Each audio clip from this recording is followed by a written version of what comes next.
time. Give me some good news. Give me some good news today. I don't wanna waste no more of our precious time. Give me some good news. Give me some good news today.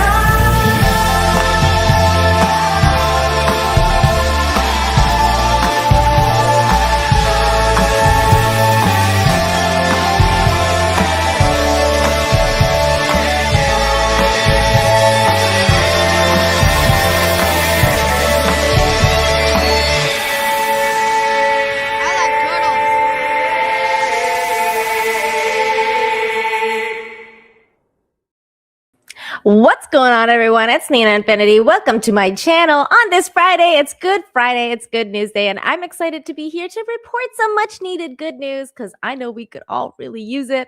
I know I could. This last Wednesday was I had a great show with Robert Barnes. He came on. We had a really good chat with Dante, but man, it was depressing. It's depressing times out there. So that's why I'm so glad I'm doing this show, that I created the show so that we can get away from it all once a week and come here and just unwind and talk about our days and, good or bad, and just be here for each other and talk about good things, talk about good humans, kindness and hope and love and cute animals and all that good stuff. So thank you for being here, everybody. We got a great show today for you. We also have some really lovely people just dropping some super chats and rumble rants and memberships and stuff. So let's get into that real quick. Like we got on Rumble before the show started, Mr. Braz Monkey came on here, and Brazzy's given $10 for the Leo toast. Leo toast to you, my friend. Thank you so much for that, Braz Monkey. And John Thomas says, Nina, did you see the crime fighting llama clip? I said, I did see it. It was great. I love those. I love llamas. Llamas are just, they're just great. Animals are great, aren't they? Animals are so good. And thank you for sending me that. That was funny. And we also had Braz Monkey gift 5 memberships to the chat. Thank you so much, Brazzy, for that. And we got Steel Leg is here, who gifted a membership. Steel Leg, I have a story just for you today. Well, not just for you. Everyone's going to hear it. But it made me think of you when I came across it. And I was like, oh, this story will be great for Steel Leg. I hope he's here. It's about another Steel Leg. It's great. It's a great story. I love it. And we also have Psychotic Mongoose gifting a membership to the chat. So thank you so much, Psychotic Mongoose. By the way, happy Valentine's Day, everybody. Well, not happy Valentine's Day yet. Tomorrow is Valentine's Day. So happy Valentine's weekend to all of you who celebrate. It's the holiday of love. I like love days, love holidays, love days, whatever. Days where we celebrate love. That's close enough. You know what I mean. It's a good day. It's a good day. So let me say hello to some more people in the chat. We got Kiss McGroin, who's over on Rumble. We are live across all 3 platforms, you guys. Rumble, Twitter, and X. So if you're wherever you're watching from, make sure you smash the like, share the stream, all the good stuff. Thank you so much. We got Jacob is here. Hello, Jacob. He's excited. Ads is here. Hi, Ads. Good to see you. We have, what else do we got? Psychotic Mongoose, obviously. Steel Leg. Darren is here, of course. Darren, mod extraordinaire, dropping the links. What's going on, Darren? Good to see you. Some really depressing stuff going on in Canada right now. So that's always it's good. It's good to see you here. It's good to see you here. Terrible stuff. But yeah, don't worry. We're gonna cheer you guys all up today. We're here to get cheered up. And then we got Spike coming in. Hello, Spike. Charlene is here. How you doing, Charlene? What's going on? The Enforcer. Hello. Good humans indeed. Oh, I did get a baby giraffe emoji. I don't know if you guys saw it in your memberships. It should be there. Should be there. It's called Baby G. If you guys see the baby giraffes, I don't know. I get, yeah, there he is. I see the baby giraffes. So now, whenever Russell's making problems, you guys can spam the baby giraffe.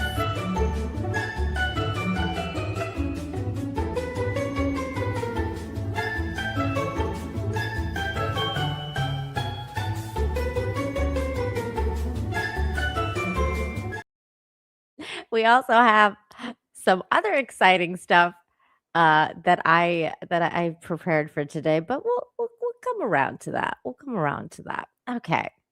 Let's start the show. We're gonna start with the steel leg story I was telling you guys about because he's here now. So let's get that over with, just in case he needs to go and he'll hear it live. Thank you, Frank, for gifting a membership to the chat. That is so sweet of you. I like your little icon. Look at the little kitty. So cute. Thank you. Thank you. Okay. Here we go. Let's talk some steel legs. Here we go. Woman's prosthetic leg swept out to sea, is thrilled, has been found 10 months later. My goodness. That is crazy. This is the story. Look where it was found. There's the steel leg. This poor woman, she went out for a swim, and the sea was unkind. The sea was like, you know what? I'm going to steal your leg. I'm going to steal your leg. And then I guess maybe some mermaids felt bad, and they were like, you know what? Like, it's not cool, man. Like, let's give it back. Like, it's just, it's not nice. So the mermaids stole it back from the sea. A woman whose new prosthetic leg was swept out to sea is over the moon after she found it 10 months later. It having been swept right back to the beach where she lost it. See, I'm telling you, the mermaids were like, you know what? Like, we trolled her enough. Let's give it back. Let's give it back. Like it's not cool. Last April, 69-year-old Brenda Ogden lost her custom-made titanium blade style prosthesis moments before a swim in the North Sea. She was posing for a picture with a swimming group she was a part of when a huge wave knocked them all down and took her titanium blade back out to sea with it. Ouch. That's not good. That's not good. Alden had her leg amputated below the knee 5 years earlier following a horrific car crash. Ooh, that sucks. That sucks. The now retired nurse revealed that she waited for over a year to get the false leg and had only had the blade for a week before the disaster on the beach. The leg was specifically made to allow me to access water easily, Ogden told England's Southwest News Service. I had never swum in the sea before that day, and it was on my bucket list to do so. Oh, poor lady. The prosthesis has cost her over $2,000, and her swimming group rallied around their member to look for it. Yet a search on the sand that lasted the whole day yielded nothing, and Ogden returned home distraught. That's really sad. Poor lady. The mermaids totally trolled her. She had been an avid runner and began to warm to the idea of swimming as a way of restarting physical activity following the crash. I depend on the leg to be able to do water sports, she said, adding that she packed in the idea after the loss. But then, lo and behold, it came back. 10 months later, 38-year-old Elizabeth Forbes was walking along the beach in Hornsea, East Yorkshire, looking for fossils. Something caught her eye. Not a fossil, but maybe a gas cylinder, she thought. I saw an unusual looking strange shape from the corner of my eye when I was walking, Forbes said. I was curious about what it was, so I walked over there, and there it was, trapped on top of some fallen rocks. She then posted a picture of her strange find on Facebook group called Holderness Coast Fossils, where it was identified as Brenda's. Forbes originally left the leg where she found it, but returned around noon the next day, hoping to deliver it back to Brenda at some point in the near future. I had a feeling Brenda thought she might never see the leg again, so I was shoved to have found it for her. Chuffed? I've never heard the word chuffed before. Is that like a UK thing? I was chuffed to have found it for her. I don't know what chuffed means. UK people. Charlene, does this mean happy? What does this mean? Charlene's in the chat. What's chuffed? To have found it for her and delivered back, she said. Ogden described herself as being over the moon after hearing it was found. Oh, here's Ian. It means pleased. Chuffed. I was chuffed, ain't it? Ogden described herself as being over the moon when it was found. I have spent the last couple of months mourning the loss, as I had literally lost a part of me, she described. Oh, poor lady. I had come to terms that I might never see it again, but the fact that it had been found is just brilliant. It's just brilliant. I love that. That's so UK. Thank God for Lizzie. I'm glad I will be able to give swimming another go. She's gonna give it another go, guys. That's great. What a good story. Mermaids playing pranks. It had all of it.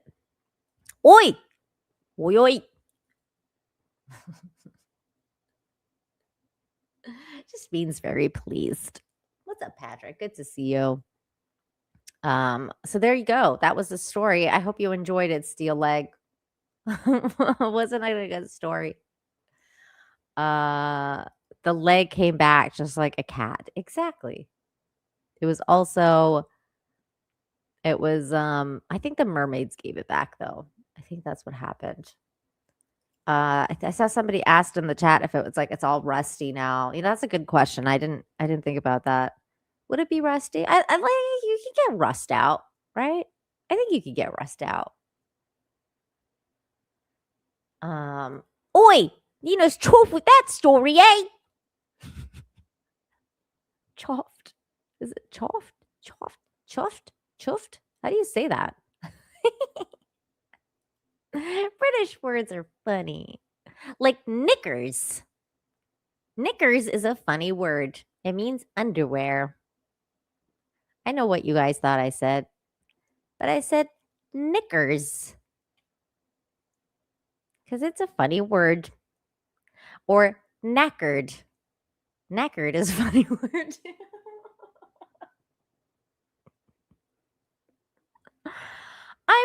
I'm so knackered today. That means tired. British people are funny. They have funny words. Okay. We have more stories to do. I'm not going to stick around just saying random British words that are probably going to get me banned on YouTube. I probably shouldn't have said that. Because the AI isn't going to know that I was trying to be British. The AI is going to be like, what'd you say? Would you say? Oh no, you guys. You know what? If YouTube's going to take me down for saying the word underwear in British, it's been a good run. I'll take it. It's been a good run. All right.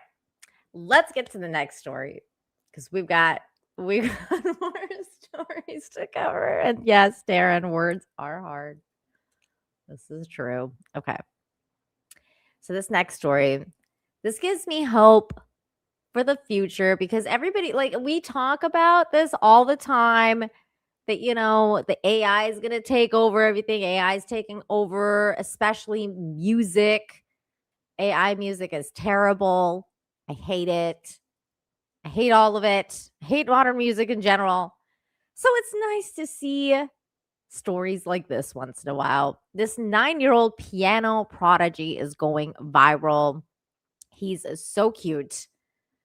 He's a 9-year-old prodigy capturing hearts online, and is easy to see why. Yeah, he's got some skills. Alexander Zhao, I believe. There he is. We're going to watch the story. Began playing when he was just about 5 years old. We're going to watch the story about him. They did a profile on him. He's really cute, and he's got some skills. So let's listen. Here we go. So when we talk about the future of music, we usually focus on things like AI, social media, and how groundbreaking electronic instruments could shape new sounds, right? But there are still plenty of talented young musicians committed to learning classical music. And one of them is 9-year-old piano prodigy Alexander Zhao, a fourth grader at Kaufman Music Center Special Music School right here in New York City. Alexander went viral online. You can see it there after his stunning NPR Tiny Desk performance. Take a listen to him playing. So cool.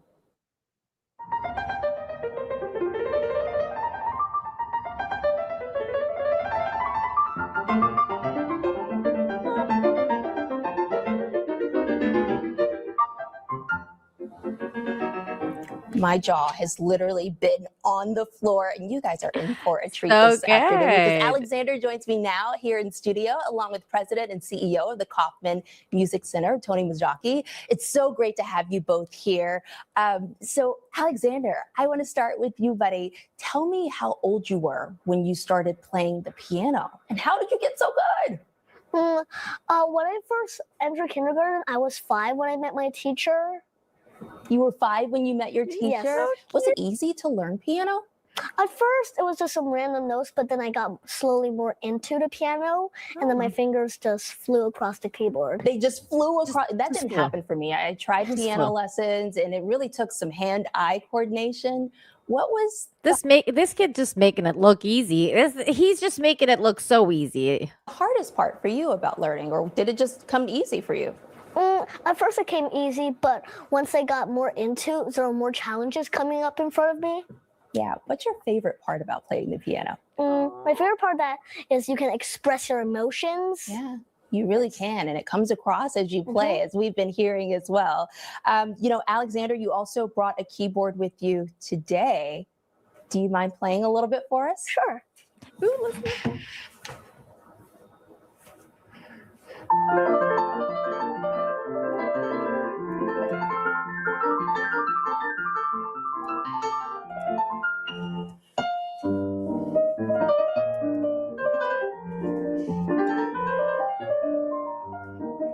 So good.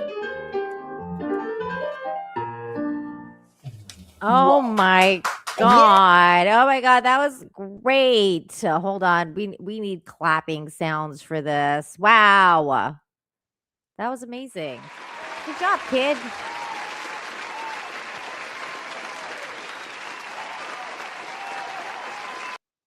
I can't play anything on the piano. Yeah, that deserves an applause.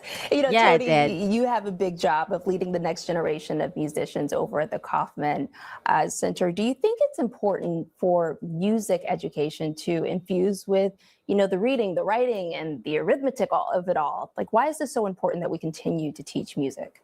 Well, I appreciate you asking, because not only is Alex this incredible musician, he's an incredible human being, and we have hundreds of students at Special Music School doing the same thing. We have the only K through 12 public school in the nation that infuses music into each and every day of these child's lives. And it just so happens we have the best academic, social, emotional, and community outcomes that a public school could ask for. So to answer your question, absolutely yes. It seems like you have a dream job, because you get to be surrounded by such talented musicians like Alex. What are you seeing at the school, really cool. And what inspires you to keep pressing for this? Well, I've been in public education for a really long time, and I've always felt that if we just equalized music with all of the other subjects in school, it would have a transformative effect, not only on each and every human being, the community, and schools itself. And we find ourselves at this moment where we can actually do that. We're actually scaling this work and working with the New York City Public Schools at PS 149 in Harlem to bring the same concept there.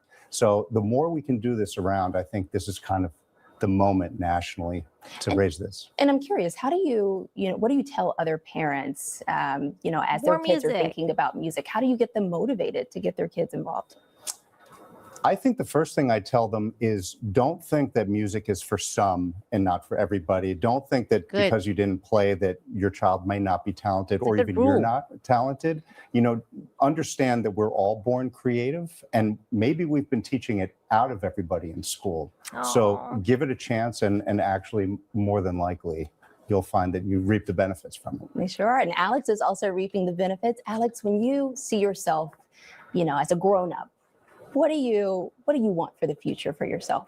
Where do you see yourself in 10 years? I love him. Right now, I take piano as a profession, but I do also want to be an actor when I grow up. But Aw. music will always be an important role in my life. It sure will. And we look forward I to love the way you continuing to talk. see you soar. All right, Alex, play us out. Play us out of the break for us. All right.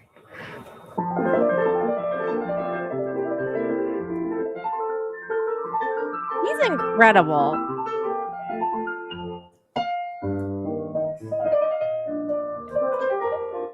That's amazing. What an amazing kid.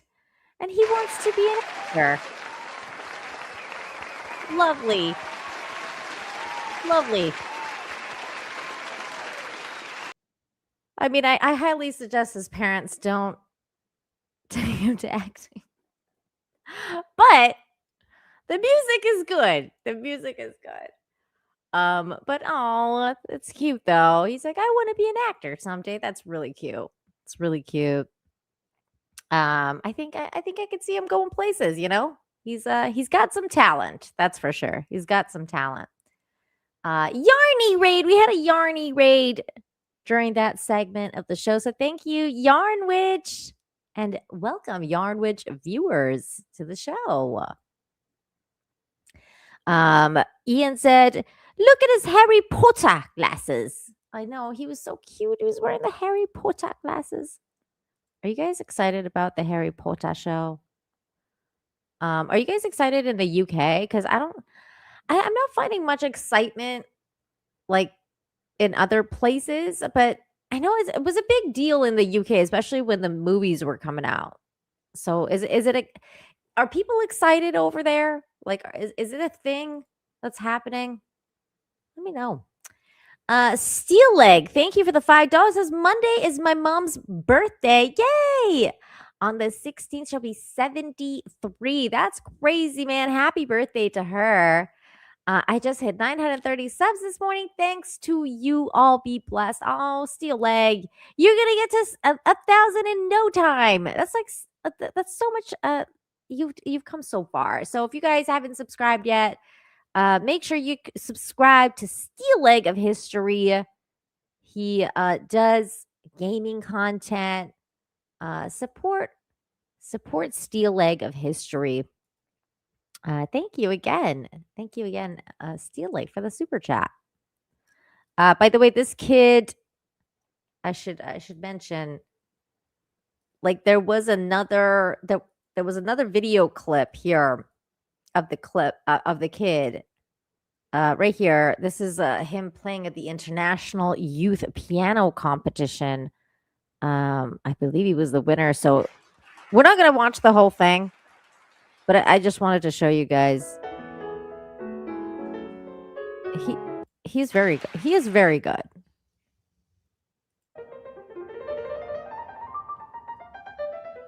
Like, he is pretty incredible.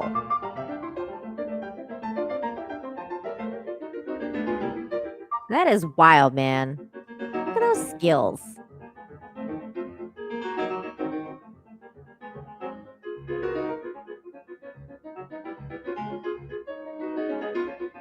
That's incredible. I'm gonna put this link in the chat for you guys just in case you want to share it with somebody or you want to watch it yourself. It is pretty cool. Let me get the shared link on here. Okay, hold on. Let me get the share link on here and then you guys can check that out on your own time because he does have some skills, man. He's got some skills. So there it is. And I put it in the Rumble chat as well. Go and have a listen for yourself. Take in the skills of this kid, because it's pretty incredible. Okay, next story. This story melted my heart. I was like, my heart is melting. It was it's really sweet. Shields up for this next story because it really melted my heart. I was like, oh, I love these kinds of stories. So this is it here. It says, son surprises hardworking dad who recently had a stroke with a dream football experience. Irvin Garcia knew his father had spent a lifetime putting family first. So when the opportunity came to give something back, he decided to make it unforgettable. And boy, did he do that. He took his dad to the NFC Championship Festival and festivities in Seattle. The emotional moment was captured on video, and it was pretty incredible. We're going to watch this first, and then we're going to go to the news segment about it. But this is what happened when he surprised his dad with the tickets that they're going to the game. Here it is. ¿Por qué venimos hasta acá, hasta Seattle? El juego, ¿te imaginas yendo a ver el juego allá en el estadio? ¿Cómo estaría? Sí. Oh. Hay un bar aquí junto al estadio. ¿Oh, sí? Sí. I'm like, damn, I don't understand. He's figuring it out. ¿Te ven así? ¿Te pasa?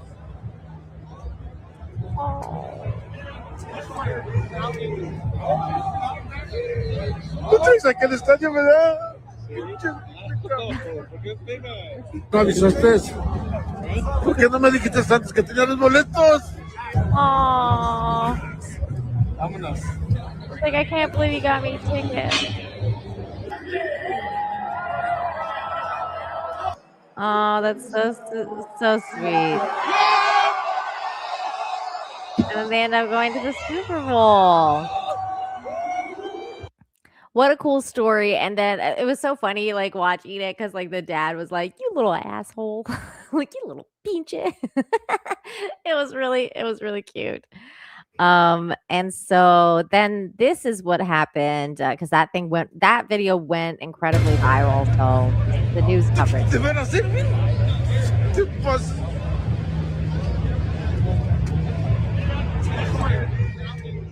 Oh, how great is that? I love it so much. Yeah, you've probably seen it. This heartwarming surprise that's gone viral. You've seen it on social media. Hawks fan surprising his dad with NFC Championship tickets. Thanks for staying with us at 5:30. I'm Monique McLaughlin. I'm Mel Thomas. Kara 7's Jake Chapman caught up with that fan on what led up to that big old surprise and why he argues you cannot put a price on a memory. For Irvin Garcia, ¿Qué venimos hasta acá, hasta Seattle? hard work is embodied by his father. He's picked fruits, picked vegetables, done all that. ¿Oh, sí? Sí. Sacrifices made so Irvin could follow his dreams as he's currently attending medical school. And through all that, he says his father has always put family first. But I feel like it came at a huge sacrifice that was, his own childhood, his own living. Salí con mi esposa a comer. But that wear and tear sadly catching up with him a few months ago. That's so sad. For as long as I was in Washington, I never saw them see a doctor. His dad suffered a stroke. He couldn't walk, and the left side of his body was extremely weak. But none of that stopped his dad's work ethic as he helped his dad on his road to recovery. Irvin got an idea that at first seemed a little crazy. Treat his hawk-loving dad to something he'd never forget. I debated it for every day. I was checking ticket prices. So this past Sunday, Irvin and his family went into downtown Seattle by the stadiums just to be a part of the crowd at the NFC Championship game. It was right when the Garcias walked by this part of Lumen Field when Irvin just pulled out a cell phone and started recording his dad. Well, it didn't take his dad that long to realize that his son had pulled off the best surprise any fan could ask for.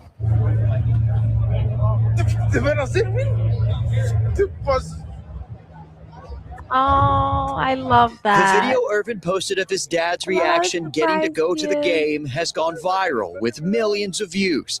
He's even gotten messages from total strangers wishing they did the same thing before their loved ones passed. I don't know. There's just a bond that we build with our friends or families, and now I feel like I could have I'm in done a too. position where I want to give back to them. We've all wanted to show our parents how much their sacrifices mean to us, but we've always wondered how.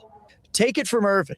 No matter the gesture, there are so many ways to tell your loved ones, thank you. These are experiences that just will live, in my memory for as long as I'm around.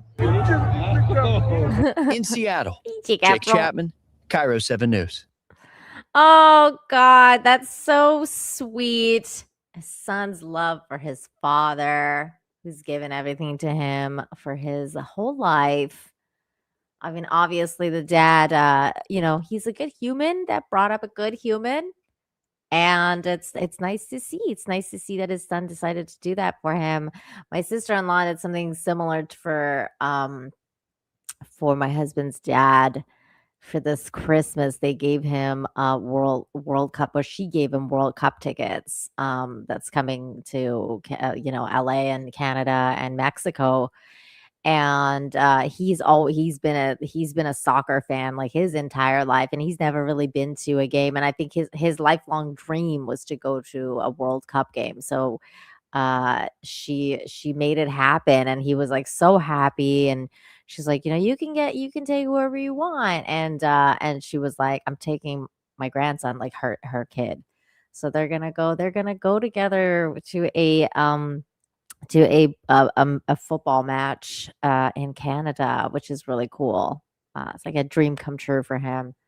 And I wish I was there to see his face light up when she was like, "You got World Cup tickets."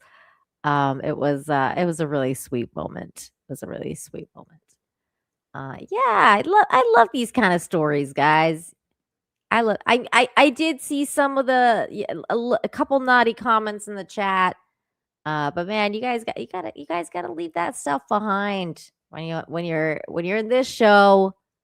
Look at the nice side of things. You gotta practice kindness above all else. So be mindful.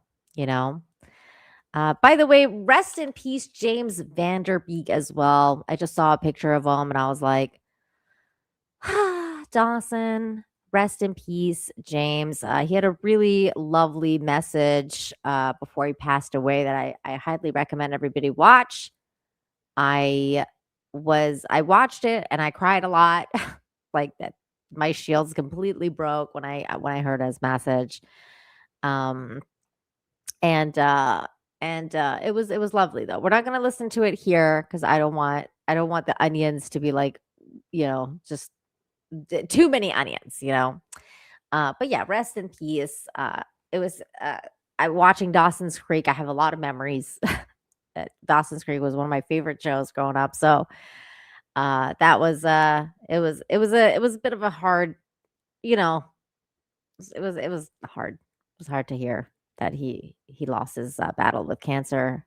And you guys know I don't usually swear on the show, but fuck cancer. So yeah.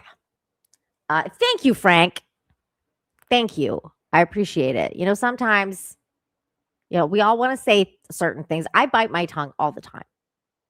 All the time. I appreciate it. I appreciate the effort.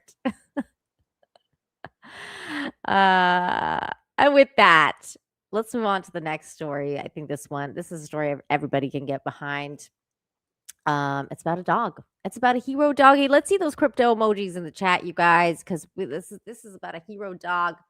I believe Braz Monkey sent me this story, as well as a couple other people. Many people tagged me on this, so thank you so very much. And John Thomas, you know what? Fine, John Thomas. Stop it. Get some help. You know what? I agree. I think you did deserve that. I agree. Moving on to the hero dog story. Here we got hero dog helps police find and rescue missing 3-year-old. My goodness. You guys, this dog wasn't even a canine, okay? Can we just appreciate that this is just a random dog that decided to come out of nowhere and just be a hero? This is literally like crypto. Here we go. This is that story right here. Good job, buddy. Lassie. This morning, a four-legged friend being hailed a real-life hero pup, just like Lassie, after helping cops locate a missing 3-year-old in Louisville, Kentucky. Multiple police officers canvassing the neighborhood to reunite him with his family. I'm just going to start walking. He's got to be close. He can't run that fast. As the urgent search for the boy grows, the team is joined by a dog with something to say. Oh, what's up, dude? You better stay back there. Figure out quickly it's friendly. I'm a dog guy, right? So I'm like, hey, let's go find this kid. Show me. Let's go. The dog leads Officer Josh Thompson and another officer to the backyard of a nearby house. I went around to check the garage, the open garage right there. And then the next thing I heard Officer Stewart yell, I got the kid. Relief, as the very young child is located in the front passenger seat of an SUV. The young boy shaken, but most importantly, safe. I don't know where the dog came from, but it was a blessing from God that day.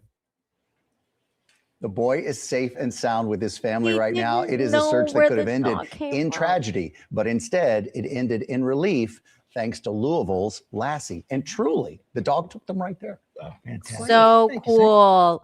The dog was the hero of the story. Thank God for that dog. Absolutely incredible. By the way, on the news of James Vanderbeek's story, which was really, really sad.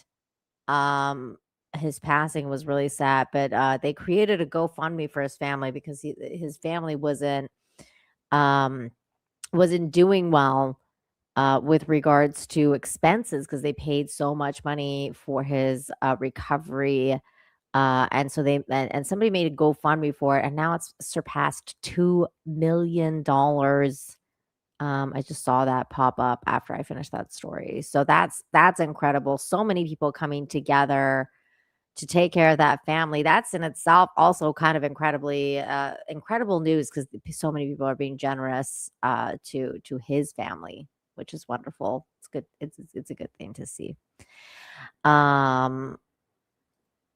Yeah, it's sad, but you know what they say, just good things happen from bad things as well. So that's his poor family didn't deserve that. I know. I felt so bad about it. What's up, Russell Hall? How you doing? What's going on, Russell?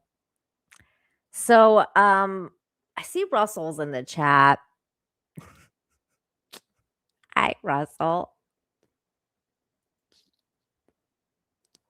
He says it should have been Pacey. That's funny. So I have a clip for Russell. You guys know we don't usually do political stuff on the show. But I happened to be watching one of my favorite podcasts the other day, and then I was just like, I was doing some housework and just busy, and I had put it on the background, and all of a sudden I hear this, and I was like, what? Russell Hall says, yes, we have moved into the age of Aquarius. Right. No, I also heard, wait, I heard this. This is the first one. Russell Hall says, is it possible that Trump is being given drugs to make him compliant? It seems like he jumps from stance to stance based on who recently advises him. And I was like, I know that name. And in fact, I seem to recall that Russell Hall said the exact same thing to me on my live stream the other day. And I just thought to myself, what the heck, Russell? So you try your lines on me and then you go to other people and and say the same things on their show. I just feel so heartbroken. I'm wounded, Russell, that you try your lines on me and then you go to other people's shows and say the same thing. My goodness. And then he said this. Russell Hall says, yes, we have moved into the age of Aquarius. Right. And I'm an Aquarius. This is the age of Aquarius. Russell Hall. He's just out there doing his Russell thing. And I couldn't believe it. It took me like 5 times. I was like, I had to take several takes. I was like, did he just say Russell Hall? Did he just say Russell Hall? But indeed, it was Russell Hall. So what's up, Russell? Everybody's calling Russell a cheater now in the chat. What a cheater. God. Busted.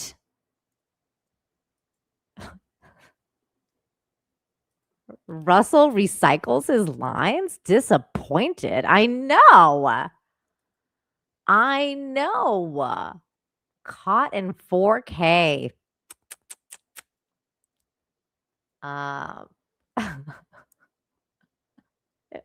Wait, what? Check message on X. Ooh. Uh-oh. Did something bad happen? Ooh. Braz Monkey.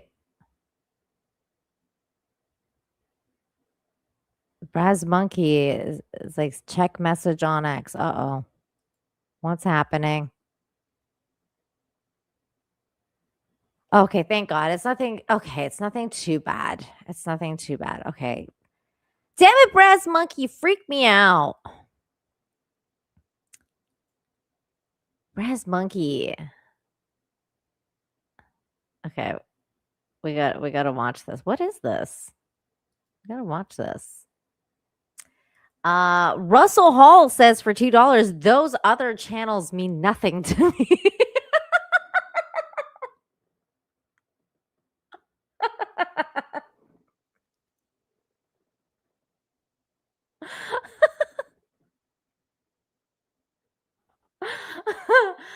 Oh, that's funny.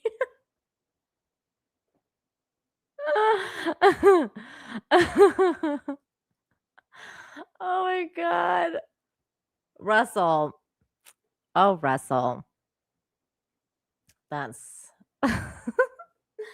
that's too funny. Okay, so here's the thing. Russell likes baby giraffes, right? Well, I got a couple baby giraffe videos for us too, you guys. We got to diversify a little bit.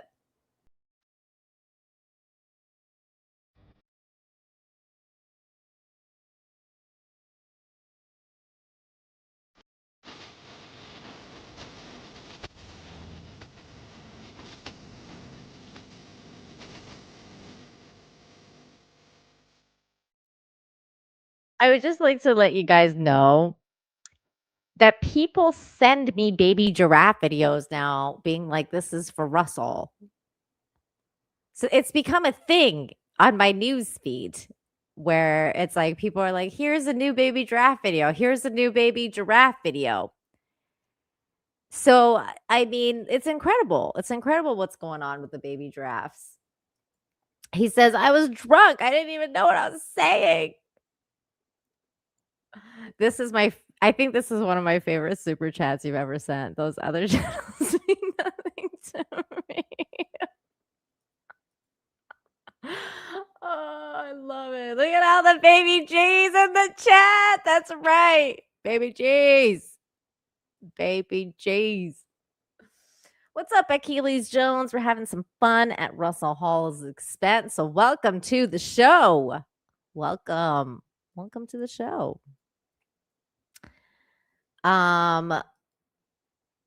Let's I have more baby giraffe stories. But this is breaking news coming from KTLA. Now, this is what Brad's Monkey sent me, but for some reason I can't play the video on this. And I'll let you guys know what it says here, because this is breaking news from Brad's Monkey. He says tortoise shows surprising speed when fleeing fire in Fullerton. Okay, we're gonna have to check this out. I'm gonna go to YouTube, see if I can find this video. Because we gotta check out this. I mean, what? Back here live at the Waterfront Village with my friend, the zombie, Jonathan. You're looking good. Jonathan just got an awesome face paint job. What do you think? I like turtles. All right. All right. So we have this. Okay, here. This is a. Okay, here we go. This is a big deal, you guys. Here we go. We gotta watch this story about this tortoise. My goodness. This is breaking news. I have not vetted this story. So heads up. Okay, here we go.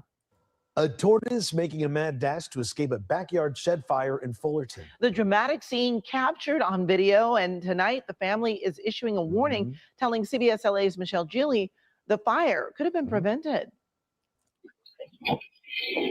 The fire started after a heat lamp fell into a pile of mulch that was used by a Fullerton family to keep Leo the tortoise warm. My sister texts me that, oh, there was a fire in the backyard, and can you go and find Leo? I think she is under, or she's like under dirt or something, hiding. No one was home when the fire started. The family was at a Super Bowl party. The tortoise, which by the way is adopted, was in the backyard in a doghouse getting some fresh air.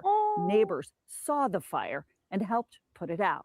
What no one knew at the time and what a security camera recorded was Leo making tracks to get away from the flames. She may belong to the world's slowest moving animal group, but here she's doing her best to hustle away from danger. About 30 seconds later, the next door neighbors come into view on the camera and use a trash pail and watering can to douse the flames. Leo, well, I guess is a really fast tortoise. I would say, yeah, escaping a fire and surviving on its own is pretty amazing. The family posted Leo's escape on social media. There's already been more than 1 million clicks to view it. It's actually pretty crazy. Yeah, the 2 million views for a tortoise that's able to escape a fire. That's pretty unheard of. Leo doesn't have a scratch on her. Her family wants her story of good fortune to serve as a warning to other pet owners to be careful with heat lamps. In Fullerton, Michelle Gili, CBS LA. Oh my God. Yeah, everybody be careful with those heat lamps. That's crazy. That poor tortoise. Oh my gosh, that's crazy. Also shout out to Camelot. Camelot's in the building. What's up, Camelot? Camelot, did you see what Russell Hall's cheating on me? Did you see that? Did you see that, Camelot? He uses his lines that he uses on me on other podcasters. Did you see that? Russell Hall says, yes, we have moved into the age of Aquarius. Right. Age of Aquarius. Age of Aquarius. That's me. I'm the age of Aquarius. I know he was an escape artist. He was an escape artist. What's up? What's up, the Grim Dark? How you doing? Good to see you. Russell says the turtles are not the slowest moving animal group. What is the slowest moving animal group, Russell? Why don't you educate us? Let us know.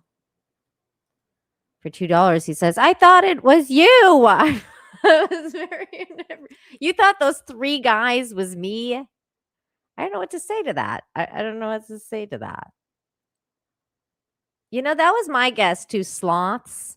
Sloths would have been my guess.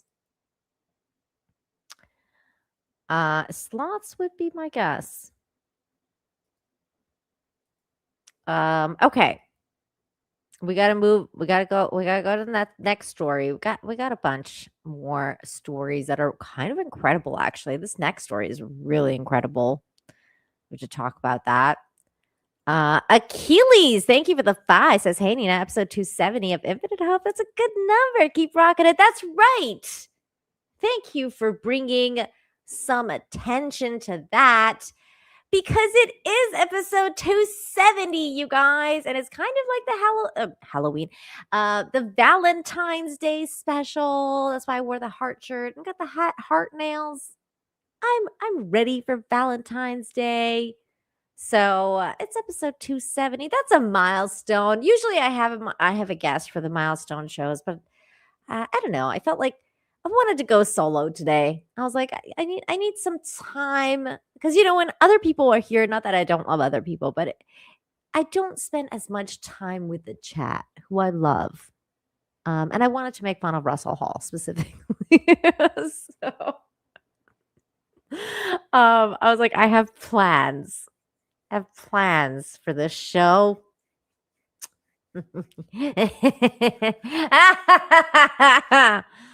I went all evil. It's true. I did. What's going on? Ian so forth with a 25 pounds. That's not cheap. Thank you.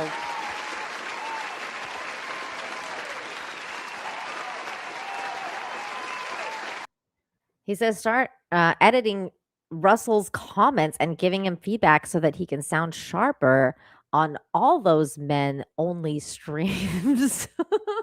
Oh my God. Can you believe that? You know what? So the craziest part about it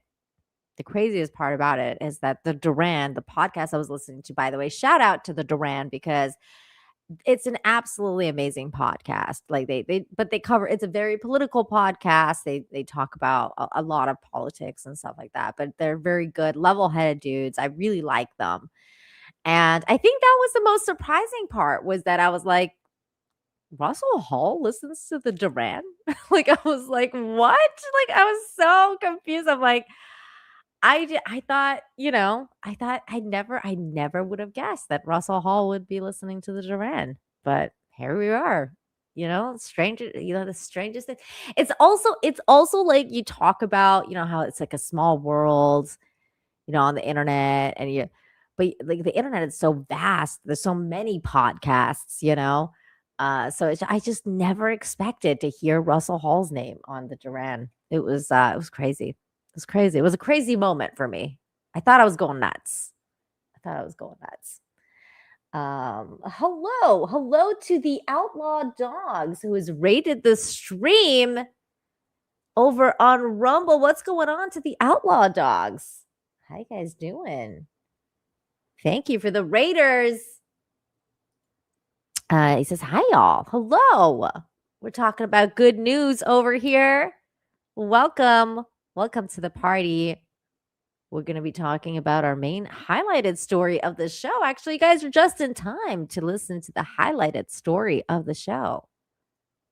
I was searching and I found y'all. Well, welcome. We're going to be, this is the show for those of you that don't know, for those of you who are new, this is the show I do once a week where I talk about good things going on for a change. We talk about good news and just good humans and cute animals and all sorts of like anything positive. That's what we talk about. But yeah, Ian, you're absolutely right, by the way. I should start doing that. I gotta think about that. Thank you, Ian. Thank you for giving me ideas. More ideas to get even with Russell Hall and all his negative comments he makes on the show all the time. Yay! I love raids.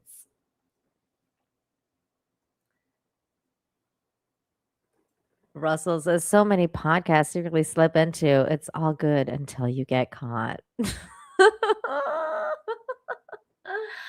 Oh my God. Follow this channel. I love good news. Well, you're in the right place. I love it. Okay. Let's get into the next story, which is the highlighted story of the week. And that story is of a good Samaritan, a good human who stepped up. It says Good Samaritan rescues pregnant woman from sinking car. Hours later, she gives birth. This is a nightmare of a scenario for anyone, especially women who are pregnant. And fathers to be. Like, this is an absolute nightmare story. We got two stories. I got one that covers the main story, and then we got the updated version. So we're gonna listen to both. And this one here, this is the hero right here. We're gonna hear from him in the first one. So let's watch this. Here we go. Woman pulled to safety after her car crashed and then started sinking to the bottom of a retention pond. A man put his own life in danger to save that mom and her unborn baby. Fox 35's Esther Bauer is live right near I-95. So, Esther, that Good Samaritan actually got to her before first responders. Luann, he was in the right place at the right time. Logan Hayes was driving on I-95 when he saw brake lights coming on right in front of him, so he pulled off on the side of the road. Then he heard someone scream, there's a person trapped in the sinking car, so he jumped in the water to save her life.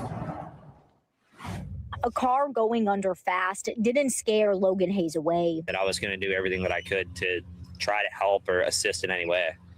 And if that meant swimming, that meant swimming. That's what he did. Logan swam about 30 feet out in the freezing water of a retention pond to save a stranger near exit 119 on I-95 around 8 in the morning on Friday. I'm not the person that would have been able to sit and watch whatever would have played out play out. What played out was a miracle. He was able to pull the woman out of the back door. You got to get out of the car like right now. He had only seconds to act before the car was gone for good. It's something I'm never gonna forget seeing. Like, it was like something out of a movie. Martin County Fire Rescue wasn't far behind. What a and nightmare. Jumped in to help the woman and her unborn baby. Minutes, they were able to start administering advanced, care for her. That care saved her life and her child's. She was taken to the hospital with serious injuries and delivered her baby just hours after the crash. The baby was healthy and mom was healthy at this time, so it was a wonderful outcome. The outcome still doesn't make Logan think of himself as the true hero he is. No,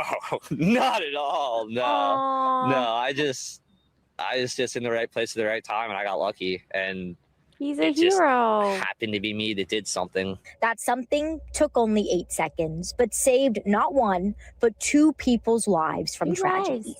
We think it's incredible just to see the compassion and the care from other individuals out there. And fire officials say the woman had a medical emergency, which is what caused the initial crash that sent her car into the pond. They say this call could have looked quite a bit different if Logan wasn't there. Yep. Reporting live in Brevard County. Would have Esther been an Bauer, Fox absolute 35. tragedy. Esther, thank you. Well, we learned about this story thanks.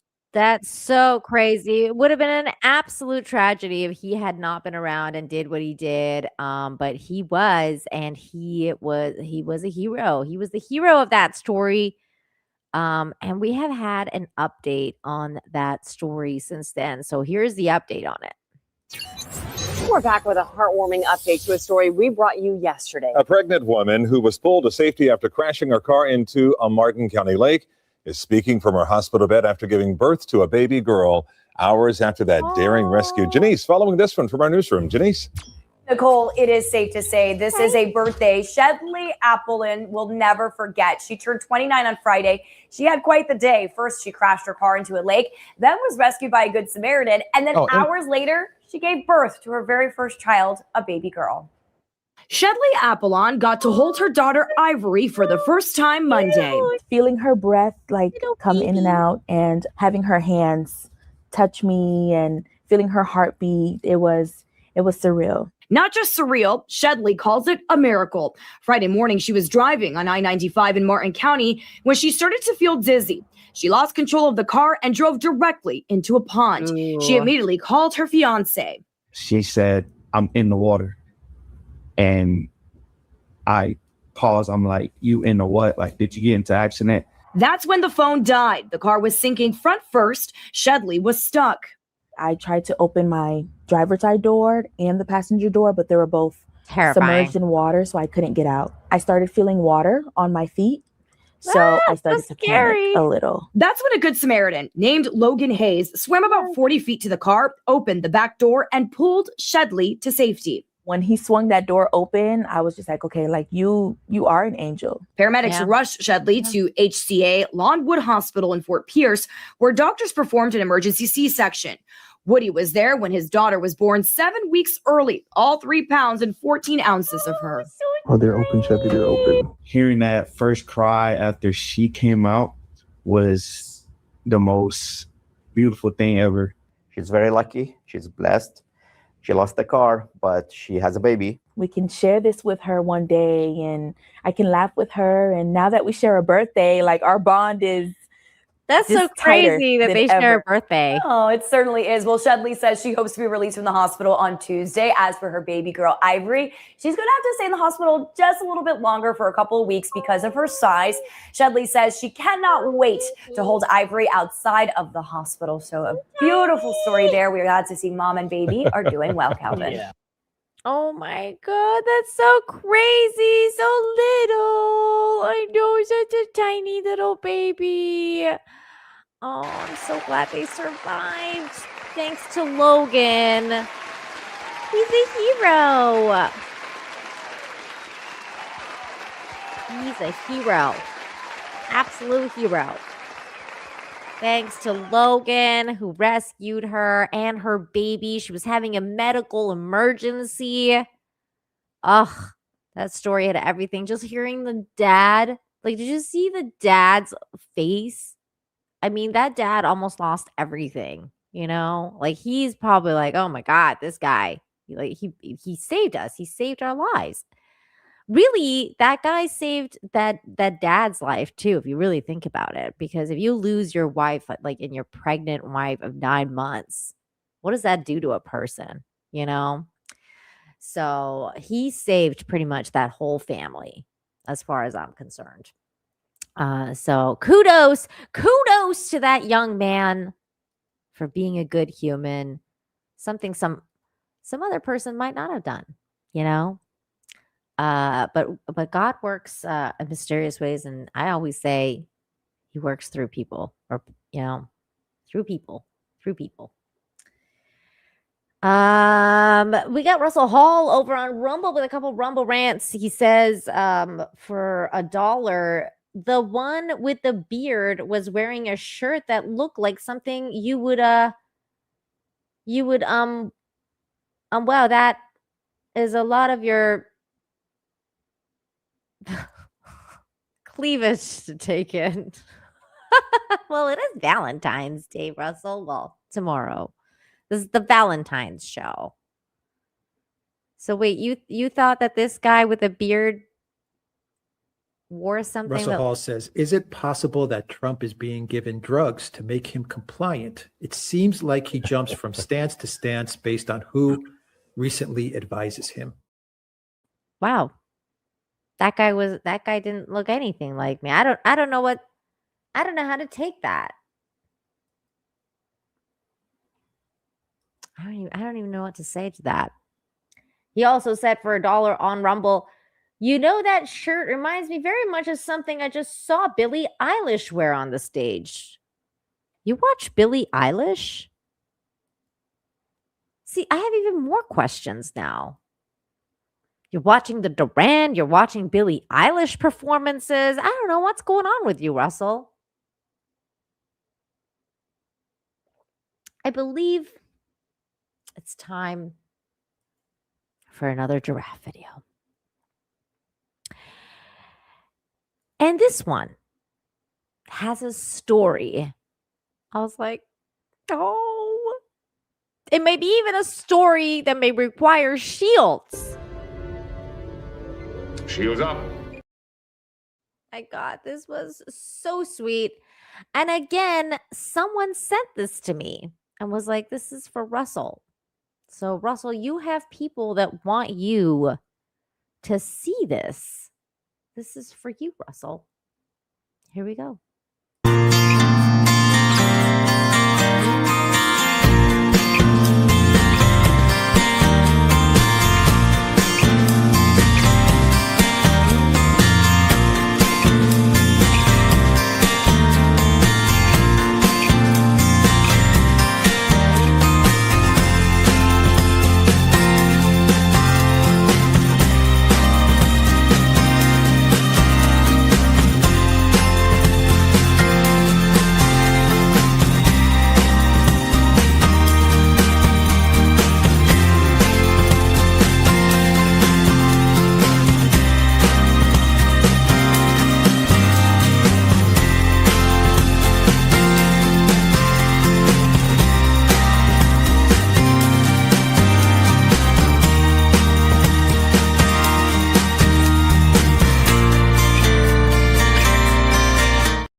helped her walk again.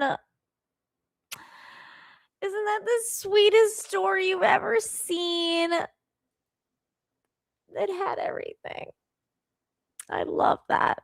What a sweet story. A full recovery. Bionic giraffe turned to real giraffe.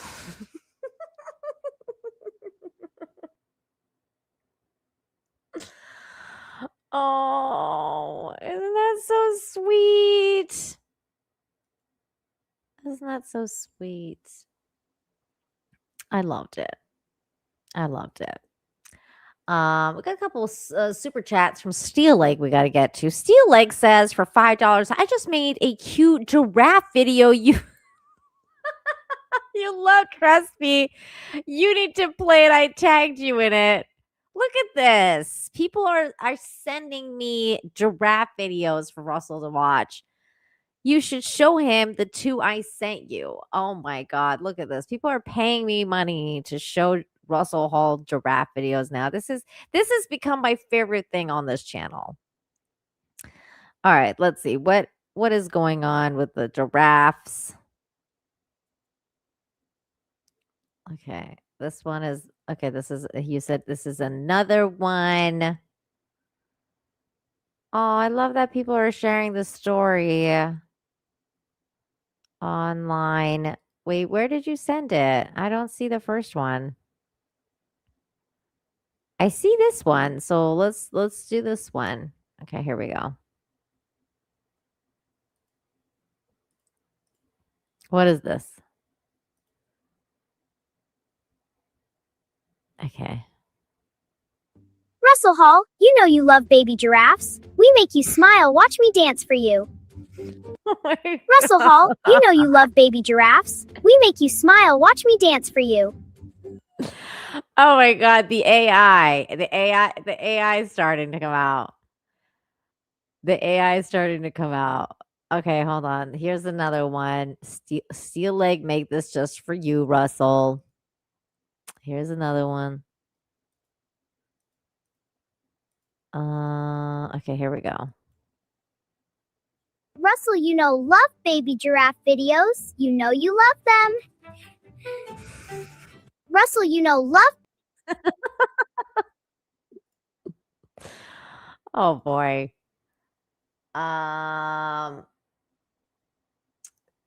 He's saying this one has no effect on him. I can understand because it's not a real baby giraffe. This is like animated baby giraffe. I get it. You know, we all have our things, man. Like sometimes I just happened to discover Russell's because he was kind enough to let us know about it. You know? That's creepy AF. He says, yeah, that one didn't quite land for him. Wait, what?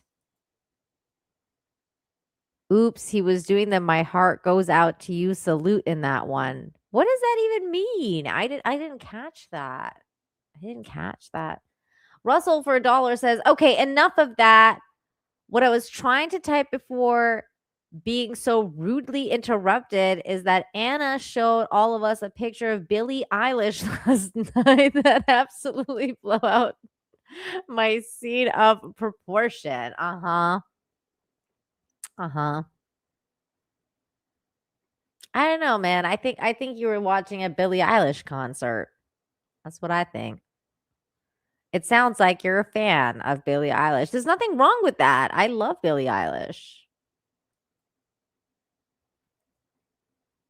I wonder what she looked like now. I want to know. I want to know. That last story was really good though, right? What a cute story. I love that story. What's up, Boosh? I don't know what you're saying, but what's up? It's good to see you. It's good to see you.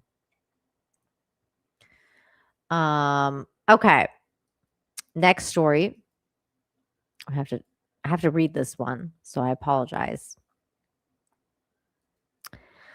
Police told teacher not to move her car, then it froze solid. So Carvana replaced it. Wow, that's crazy. When a Philadelphia teacher found her car encased in ice, she thought she was dealing with a major problem, not the beginning of a feel-good story. Here's the car. That's crazy. It says Tiana Graham, a 24-year-old fifth grade math teacher at Community Academy in Philadelphia, saw her 2016 Civic completely encased in ice after a recent snowstorm and a stretch of Arctic temperatures. Videos of the frozen car quickly took off on TikTok, drawing tens of millions of views. Here's that video. I'm not gonna mute it though because it's got a song that's gonna get claimed. But there is the car. That's crazy. That's absolutely crazy. So then after that goes viral, it says a Carvana car vending machine just happened to be in the background of her video. After it went viral, the company invited her to come to visit the facility. When Graham arrived with her mom and sister, she expected a small discount. Instead, she watched as a bright blue 2022 Honda Civic descended from the vending machine, toppled with a large bow and filled with school supplies and even an ice pick, which she joked she might actually need. I was shocked and disbelieved, Graham said. It's a beautiful car. According to Carvana spokesperson Harvey Pollack, she used the used vehicle reported to have about 28,000 miles will be completely free to Graham once the paperwork is finalized. So there is her new car. They just happened to give her a new car. That's crazy. Graham is already planning her first trip in the new car, a drive to Ocean City, Maryland for a National Federation of the Blind convention. The event holds special meaning for her as her sister is blind, and Graham is currently pursuing graduate degree to become an orientation and a mobility specialist, helping blind individuals learn to navigate safely with canes. Wow, what an interesting story that's developing into even like a cooler story of how this person is a good human that wants to go help out other people. Reflecting on the experience, Graham shared a perspective that resonates with many who follow her story online. All things do happen for a reason, she said. Anything bad that is happening, something good can always come out of it. Look at that. Look at this. That's literally what I always say. And I also say that God works in mysterious ways, and I feel like he was. I think he was working in this story as well, because look at this. She's trying to help out other people. She's already a teacher. That's a difficult job. It's already giving. And this happened to her, and then God provided. So, yay. Good for her. And good, I believe she deserves that. So good for her. And just a really good feel-good story. Russell Hall for $1 over on Rumble says, it's true. Look up Billie Eilish red jersey camel toe. I think it's the wildest moose knuckle I've ever seen. Okay, let me see. Hold on. Billie Eilish red jersey. Okay. Billie Eilish.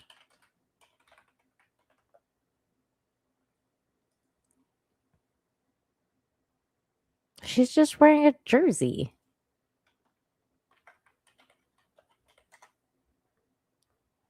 I don't see anything, Russell. She's just wearing a jersey. There's nothing. She always wears this jersey.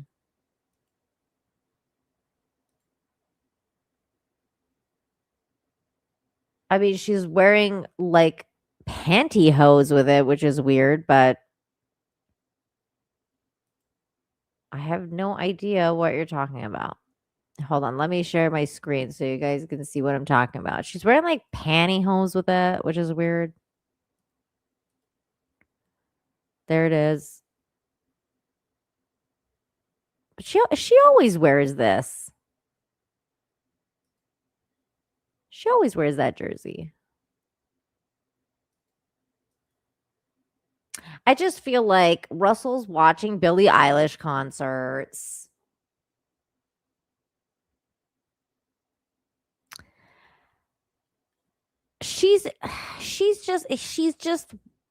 He's just watching Billie Eilish concerts,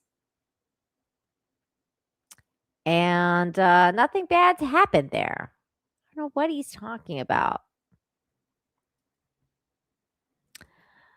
He's telling everybody not to do not share your screen. I didn't see anything. What was wrong with that?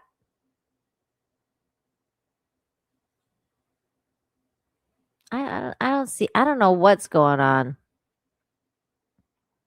Why are you freaking out about this? I don't get it.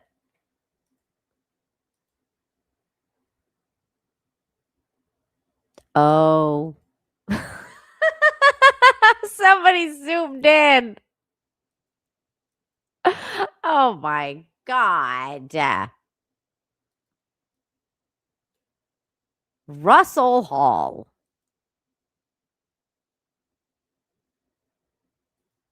Oh my God. I'll show you guys what I'm talking about. So this is it. And yeah, I guess what's going on over here was naughty.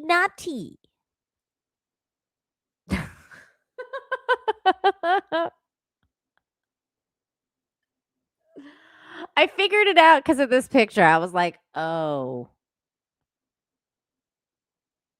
I guess she showed full vag, basically. Whoops. Whoopsies.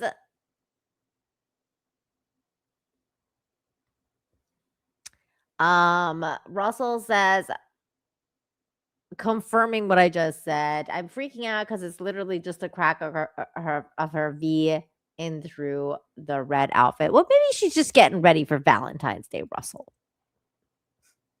I think that I like how that's probably like a what's the word? Like a wardrobe malfunction. Like when what's her name? Janet Jackson had the nip slip. Like I don't think that like that was meant to be like that. Russell says, you haven't seen it until you've seen it. Well, I feel like I don't need to see it. Like I'm good. I think I'm good. Right? You know what? That's enough out of you, Russell. That's enough out of you.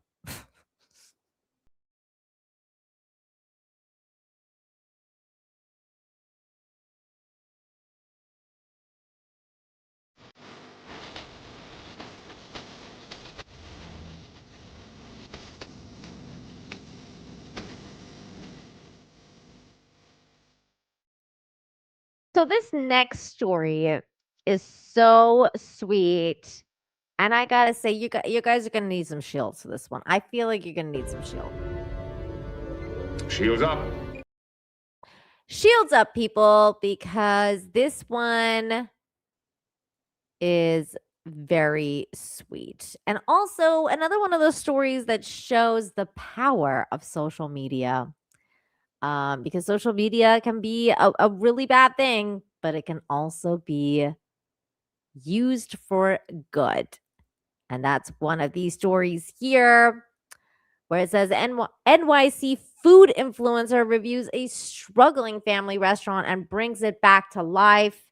This is an incredible story. Sometimes a small act can make a huge difference. That's exactly what happened when Erton Beck, a popular NYC restaurant reviewer, stepped into Plaka Greek Restaurant, a family-run eatery in New York City.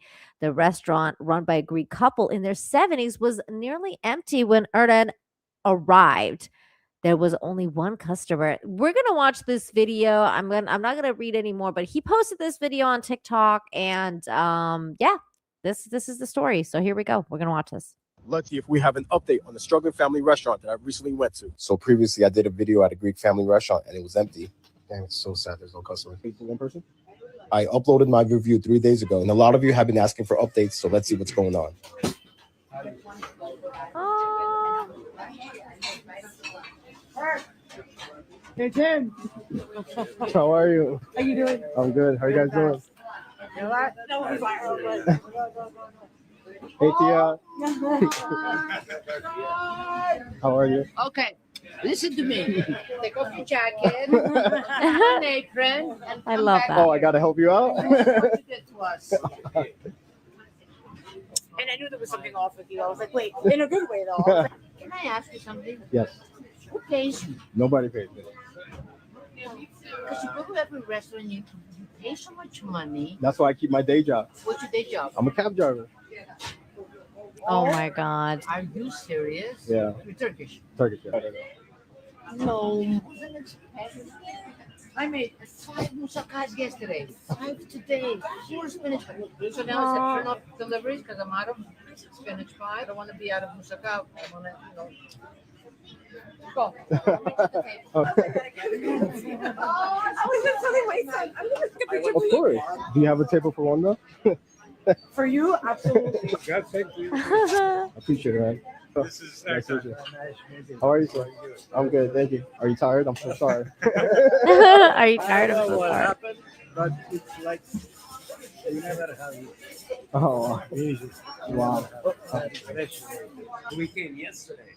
It was stacked, man. You couldn't get in. They told us 40 minutes. Oh, wow. Literally came to this restaurant today. It was you. Oh, really? Yo, dude, I appreciate that. Thank you so much. Quick food review. These lamb chops were so delicious. So, 5 out of 5. I appreciate you coming out. Hercules over there. All of a sudden I hear him, Ma, look, my guy was at the restaurant. I said, what are you talking about? What guy? Look. No one came by that face. Because he showed me the picture. And then he showed me the video. I said, oh my God, yes, he was there. He says, Ma, wait, if Evan goes to the restaurant, people will follow. I said, yeah, right. Why are people going to follow? He says, Ma, trust me. Just get ready. Sure enough, Friday, Saturday, Sunday, so overwhelmed. Thank you very much for what you did for them. Quick homemade lemon cake review. You don't want to wait in line yum. for the golden dine or pancakes? Come here because it tastes exactly like it. I'm gonna ask to check from you. Really now? He wants to check. Guys, it is quick. $140. Perfect. Take care. I'm hungry. Take I want care. Greek food. Oh, thank you so much. Oh my God. That was such a sweet story, you guys. I love that. The story is a reminder of the power of community, social media, and simply taking a moment to share something good. A simple post brought new customer excitement and a hope to a family who needed it the most. It's so sweet. I love that. I love this story. And I like these comments here. First of all, I love moussaka as well. I could definitely eat some. And I'm hungry. Can you guys tell that I'm hungry? Yum, yum, yum, yum, yum. And I like this too. Hey, the Greeks and the Turks have finally made up. Yeah, thank God. Just the Greeks and the Persians have made up too. Man, I could go for some Greek food and Persian food. Oh, so good. So good. Some souvlaki. Good stuff. Good stuff.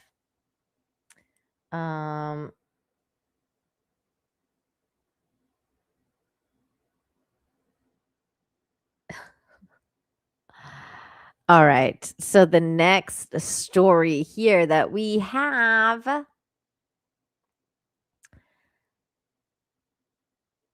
Ooh. Really? You make it?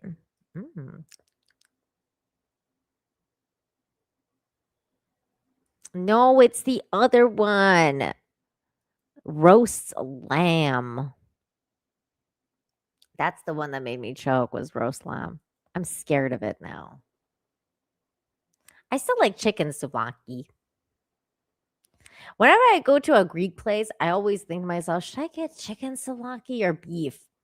And I usually I get the chicken or like lamb souvlaki, I should say. And then usually I get the chicken and then I feel bad because I'm like, the lamb's always so much better for some reason. But then the chicken said, and I like tzatziki sauce, although I know I'm saying that right. I think it's like, what is it? Iziski or something. I don't know how to say that. It's so good. I wish we had more Persian and Greek restaurants here. I would go. I like, you know what I really like? Tzatziki, that's right. That's right, tzatziki. You know what I really like in Greek food is that I can't say this either. Like spankopita. Spankopita. It's like the spinach thing. It's like crusty with like it's like a baked spinach pie basically with like feta cheese. And it's so good. It's so good. Spankopita. Spankopita. Spanakopita. That's right. That one. Spanakopita. That one. It's really good. I could go for some spanakopita. I love spanakopita. Oh man, I'm getting hungry. Okay, this next story is so sweet. You are definitely going to need your shields for this one. This one got me good. Shields up. This one got me in the feels. I was like, the people coming together. I'm going to probably start crying again. I don't know why I'm fake crying now, because in a minute, I'm probably going to be real crying. Small town comes together to help homeless man and his dog. My husband walked in on me reviewing the story, and I was like in tears. And he was like, "Oh, you're prepping for Infinite Hope, aren't you?" And I was like, "Yeah." Here we go. This is that story right here. Bill Withers, Lean on Me is right. Monday around here, that always means time for Begno's America. That's where CBS News contributor David Begno finds a heart in every story that he does. In a small South Carolina town, one man and his dog faced a tough reality with no place to turn when winter weather hit. So what happened next was not planned. It was spontaneous compassion. Love when that happens. As neighbors came together and changed everything.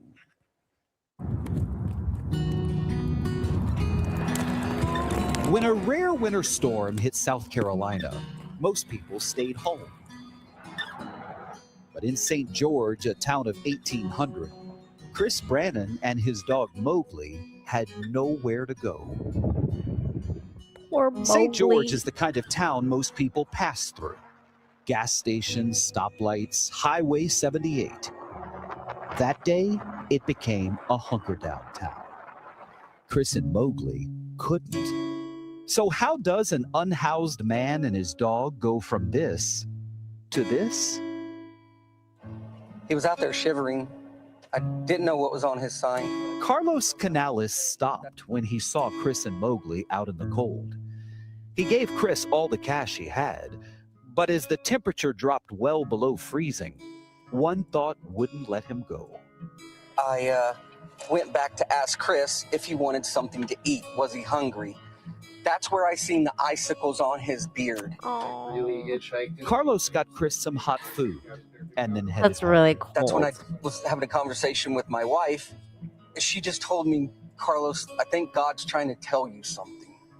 So he went back out and posted on Facebook asking for help finding Chris and Mowgli. And that's when this small town answered.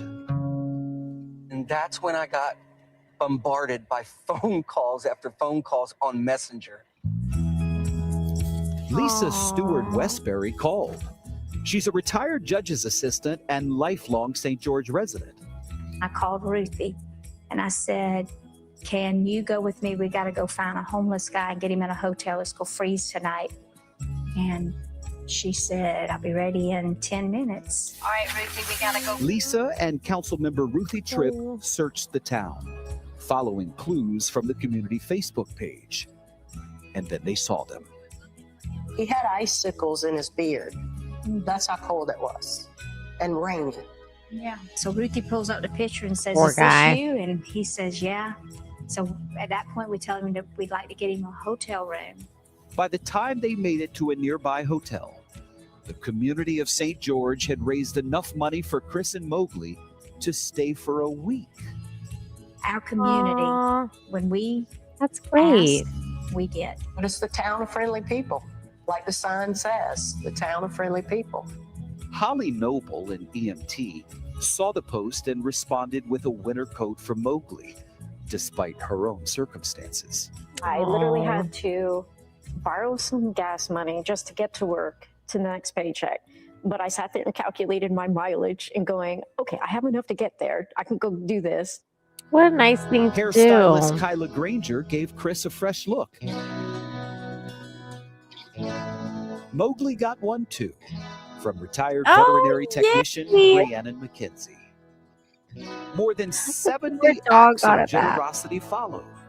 Cash donations, warm meals, all enough to make sure Chris and Mowgli didn't face the storm alone. Some of the people that help really don't have much at all, and they're giving. We brought everyone together at the local motel where Chris and Mowgli had been staying, and where the motel's manager offered more nights of shelter. Oh. That's the proof that I do always feed him first. Did you find him or did he find you? He found me. He found me. And it was interesting because it was about 6 months after my father passed away. Dear Lord, we just thank you for letting us be your hands and your feet in this part of Chris's life and his journey. Amen. Amen. You guys have Amen. definitely given us another chance at life. And this time here will make a difference through the whole year. I'm so proud of him. I'm proud of our community. He could have ditched the dog. He could have ditched life. He could have rejected our help. But our community loves people. I've been there. I've slept in my truck with my dog before. I mean, I've been there. I know what it's like. And thank God nobody judged me. And I'm definitely not going to sit there and judge him. I don't know his story. I just wanted to help. I wanted to do what I could. What In a St. good George, human. kindness didn't make the headlines. Yeah, blessings were just flowing. It just answered the call. And honestly, I feel like it's really about the community helping us more than me personally. What struck me was the diversity of different people from different backgrounds. That speaks volumes right there. There was no racial barrier that you saw. What you saw is humanity. In Diagnose America, stories just like that of people doing good are my favorite stories to tell. Mine too. And They're that's my what you do favorite so well, stories, David. too. Humanity never, ever gets old to me. My favorite line of the story was she said, I don't judge his story. I don't know his background. I just wanted to help. It's true. It's good. That was Listen, a we good didn't ask statement. questions about how he got there, Gail. We just wanted to highlight what the community did for this man, right? He's been on the streets for a while. I like that. You know, he's got a long backstory, and he didn't want to go into detail about it. And we told him it's not about that. It's about what they did for you and how you're doing now. Yeah. And everybody was willing to participate. And like, that's the best of America, what Yeah. you just saw right there. Yeah, because most people are afraid to engage in a situation like that. But think you it could be realize there, but for the dangerous. grace of God, go Go you. up, yeah. Yeah, or me. I like that. David, thank you so much. I like that. And That's if you why have I a story talk for about that David, kind you of can stuff on this show. Is where I tell you, like, you know, bad things are happening. Bad things are part of life, but sometimes you have to kind of look at the cup half full. And that, like, this community came together and they helped this man that they didn't know. And you know, it doesn't really matter how he got there or that he is there or how that happened. It's what matters is what they did to help him when he needed the most. And that should be highlighted. It should be highlighted when people do good things. And just help people out, because we highlight it all the time when we do bad things. So that's why I do this show. I try to remember that good things still happen and people still come together to help, you know, people out, doggies out. That man needed some help and he got it. That's a good story. It's a good story in my book. Gamer Gramps, thank you for the 2. It says Klidzuki.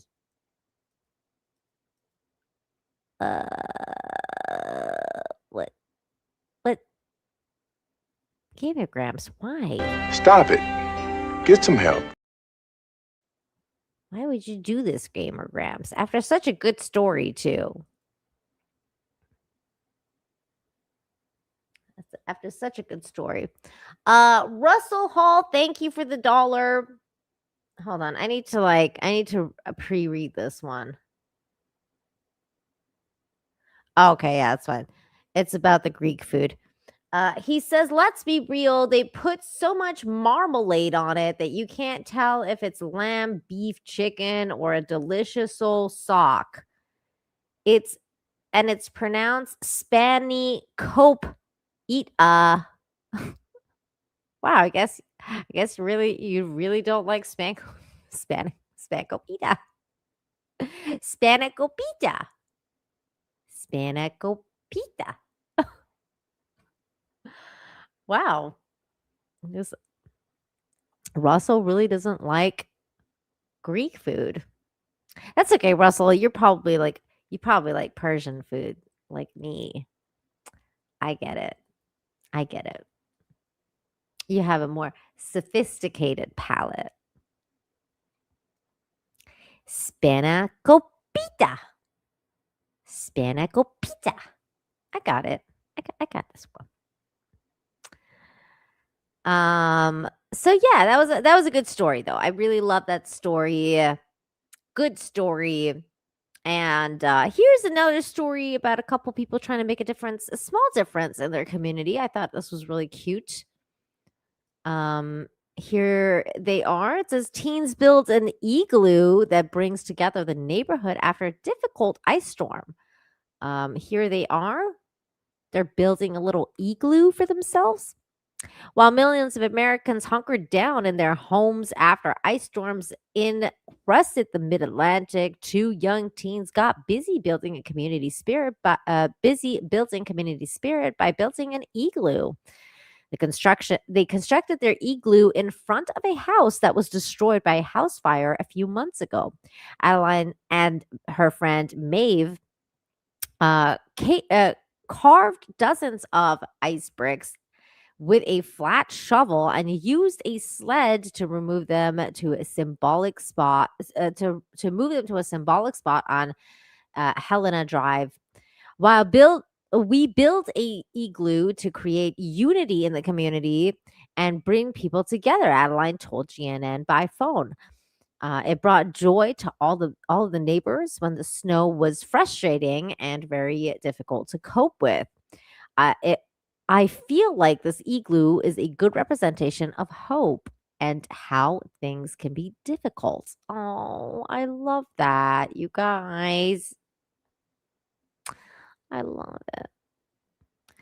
Her whole family got involved when the sun began to set Thursday in the Sligo Wood neighborhood in Silver Spring, Maryland, just outside Washington, D.C. Her dad, Stefan, outfitted the group with headlamps to work in the dark, and her mom shot videos and photos until the roof was finally laid. They built chairs and tables out of ice so that people could hang out inside the snow cave. Oh, I love it. We even made a guest book for people to write, and their messages were so heartwarming, said Adeline. I did this as a kid too, said one guest.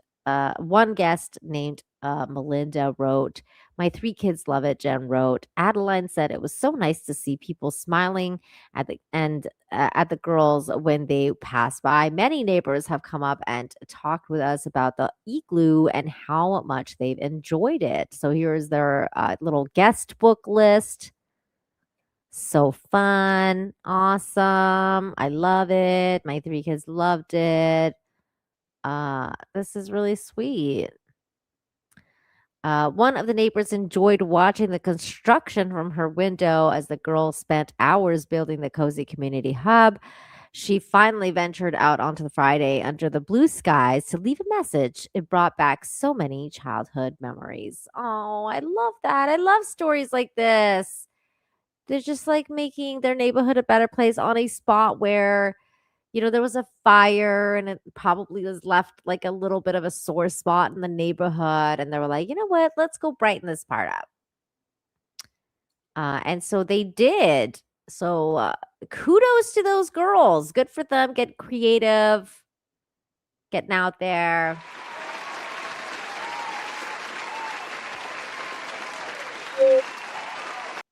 You don't really want to do anything for them to go outside and do all that work. That's a really, really cool thing. I also saw this, which is related to an igloo. This was really cool. It says this family built a colorful igloo and it's magical. So here's that video.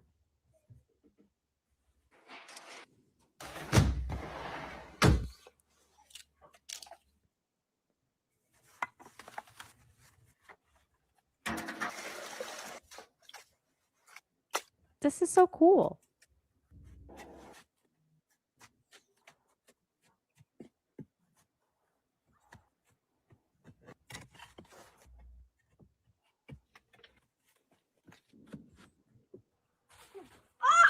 Oh my God, it's so cool.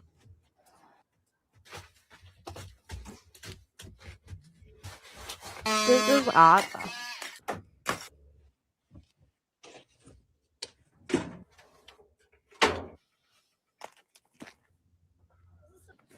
Oh, they went in there as a family with their little doggy. And they're like watching stuff. So that means there's a real barrier to you. Yes. Oh my God, that was so cool. I love the end of the video. That's so cool. They're like, I think they're using food coloring for this. What a cool family activity to do in the winter. I absolutely love that.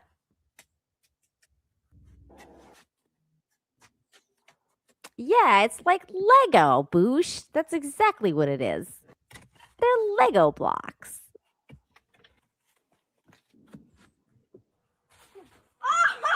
I love the kids' reaction. Oh my God, it's So good. cool. The roof's the hardest part.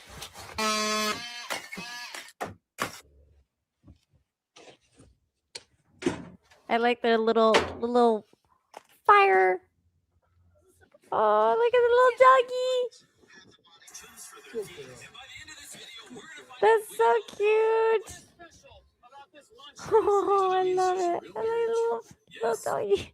Oh, I love that. What a cute video. Also, Ian, this is for you, Ian. Stop it. Get some help. That's right. Stop it. Get some help. I did see a clickbait that I wanted to check out. I want to check out a couple of I saw some clickbaits. So we gotta check them out. I'm gonna check out the clickbaits. We gotta check out the clickbaits. This one might make me cry. This one might make me cry.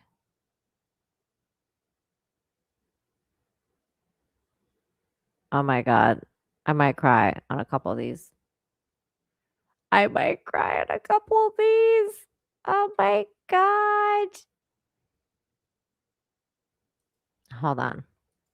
We're gonna do a couple of these clickbaits. But the clickbaity ones, if they're bad, you're gonna have to forgive me. Okay. We're gonna do this. This story is not clickbait. This one I did vet. This is a good one. Here we go. Lost for 65 days in the freezing cold, this brave senior dog survived against all odds. After 65 days missing, an elderly dog named Buddy has finally been found safe against all odds. Oh, it's okay, Buddy. You made it. You made it home. You made it, Buddy. Buddy disappeared in the Monticello, Georgia. In Monticello,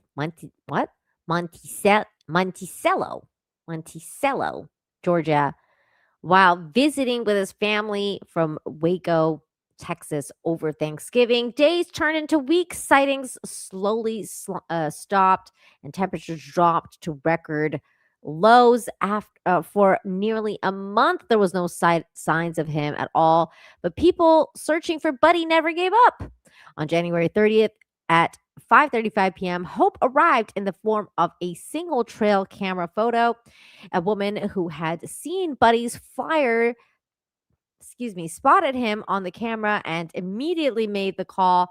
After more than 2 months of uncertainty, they finally knew where he was. Within hours, resources were pulled together. A trap was set, and Rebecca Little and her husband prepared to stay up all night in their truck, waiting and hoping Buddy would return, especially with another round of dangerous cold weather approaching. Just before 11:30 p.m., he did. After surviving brutal temperatures, traveling more than 8 miles, and going weeks without a single confirmed sighting, Buddy walked into the trap and was fully secured. 65 days missing, and he survived. Yay! Today, Buddy is warm, safe, and decompressing thanks to Amy. Good human Amy, a local groomer and a longtime dog rescuer who stepped in without hesitation. She even volunteers to drive Buddy all the way back home to Texas so his elderly owners won't have to make another exhausting trip. Buddy's rescue happened because people paid attention, because flyers were shared, because someone made the call, and because one determined rescuer never stopped believing he could still be found. That's Amy, of course. After 65 days, Buddy is safe, and soon he'll be heading home where he belongs. So yay, what a cool story. I love that. I love Amy. Amy is a good human.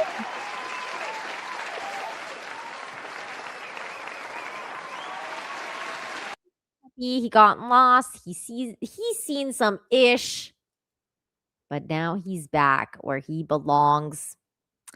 And there was a couple of things that I wanted to check out here. Hang on a second. There was another thing that I had actually prepared for the show, but for some reason I don't have it loaded. Okay. So here we go. This is one of the clickbait articles. So let's real quickly go through this one here. I was like, what? This poor kitty. He showed up looking like a hairless cat. Months later, no one can believe the transformation. Last summer, a tiny kitten came running up the driveway in desperate need for help. Today, he's almost unrecognizable. Oh my God, that's so sad. Look at what he looks like. That poor cat. Lucky, the cat's owner, recently shared a remarkable before and after photos of her rescue cat, Cosmo, and transformation has stunned everyone who sees it. Oh, poor little thing. Cosmo first appeared at Lucy's home at the end of June last year. He was only about 8 or 9 weeks old and weighed roughly about 2 pounds. He was also suffering from severe case of ringworm, so severe that Lucy had to get the veterinarian and never seen anything like it. Oh my God, that's terrible. That poor thing. Cosmo is such a long way, and this still blows my has come such a long way, and it blows my mind. Looking back at these older pics of him, Lucy shared. He came running up our driveway and end of June last year, 8 or 9 weeks old, about 2 pounds. with the worst case of ringworms our vet has ever seen. Oh my God, that's so sad. At first class, Cosmo's condition was so extreme that he almost looked like a hairless breed similar to a Sphinx cat. But that wasn't the case at all. Beneath the illness, and the tuxedo cat was waiting to shine. Oh my God, you guys. Helping Cosmo recover wasn't quick or easy. Lucy described the long process: 27 medicated baths, 7 weeks of oral treatments, and lots of love later. You'll never know. Week by week, Cosmo regained his strength. His fur slowly grew back, and energy returned as personality began to shine through. Look, oh my God, he's changing right before our eyes, you guys. Today, Cosmo looks completely different cat, healthy and happy. What he turned orange. Oh, here's the photo. Okay, I was like, what? Happy and full life. It's hard to believe that he's the same fragile kitten who showed up in such a rough shape. Oh my God. Look at that. He's changing.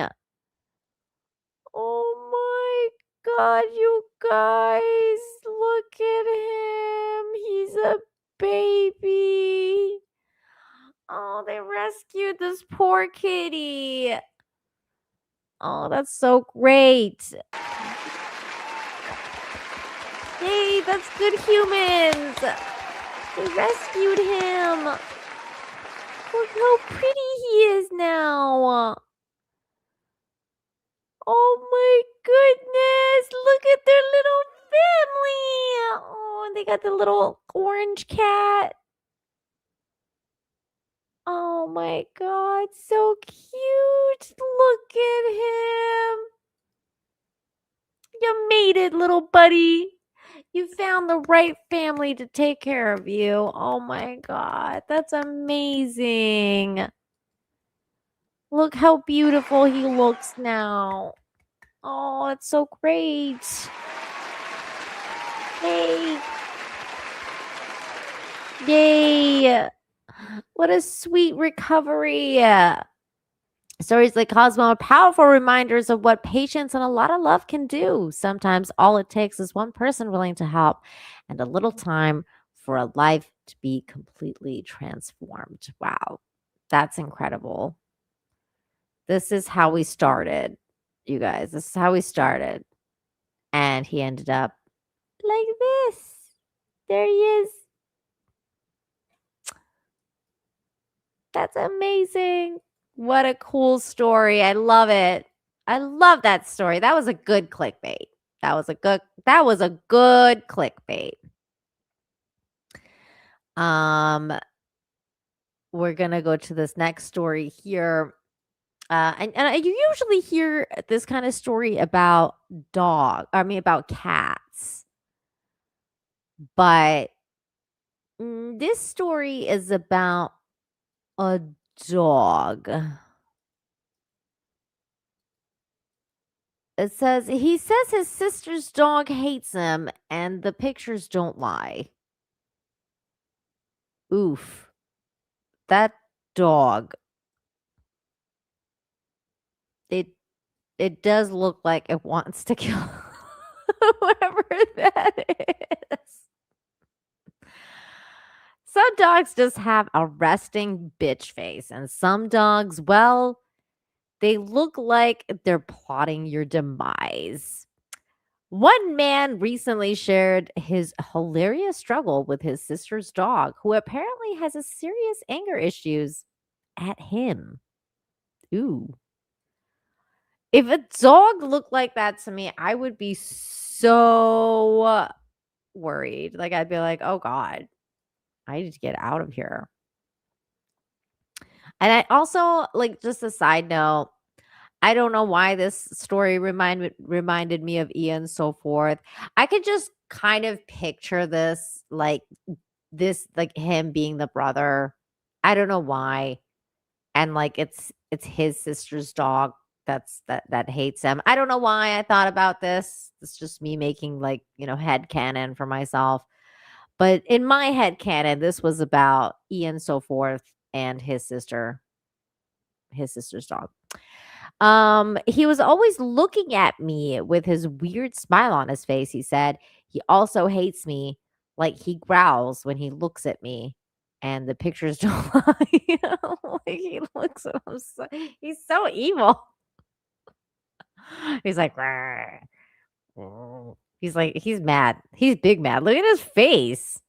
He looks like he's gonna bite the guy's leg off, man. Each one shows the dog completely annoyed and angry at the brother is present. Viewers can't get enough. He's big mad. Yeah, he was big mad. One user commented, I love this grumpy old man. Another wrote, here's another picture. That dog looks like he's gonna bite your ankle. He will rip every sock you have.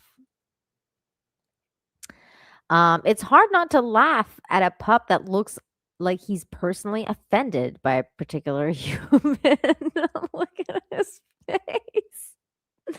Thankfully, he shared these photos with the world, giving us a good laugh in the process. He's so mad.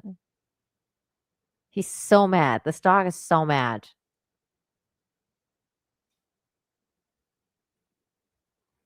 This dog is so mad. He's like Gino's cat. That's right, because Gino's cat hates Keanu.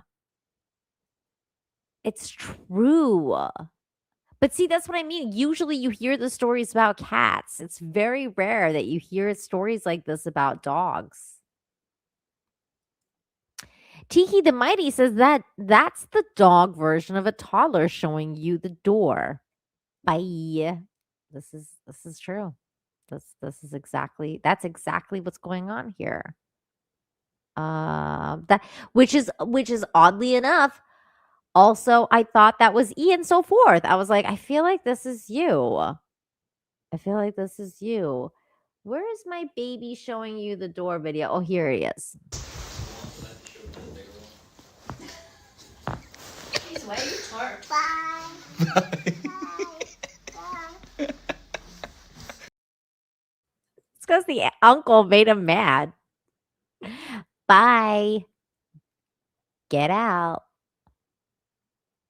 Bye. I think my favorite dog photo. I mean, this one's pretty good. This look at his face. I can't stop laughing at this dog's face. Ian's chiming in on my headcanon. My sister's dog is like 40 kilograms. He can do what he wants. Wow. Does he hate you? Does he hate you? Or like, are you guys okay? Or does he hate you? Can you take pictures of his reactions to you if he hates you? Because that's funny. What is that in pounds? Everyone in the chat is like, what? We don't understand what you're speaking about. You're speaking in gibberish. Let's see, 40 kilograms in pounds. 88. It's about 88 pounds. It's like 90 pounds, yeah. Wow, Russell knew that really fast.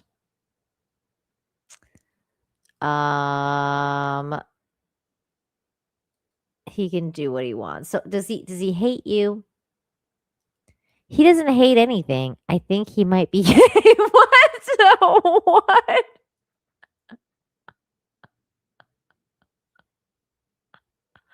What? You have a gay dog? You know, that was the very first, I think that was the very first episode of South Park when Stan's dog was gay. Wasn't that the very first episode? Am I mistaken?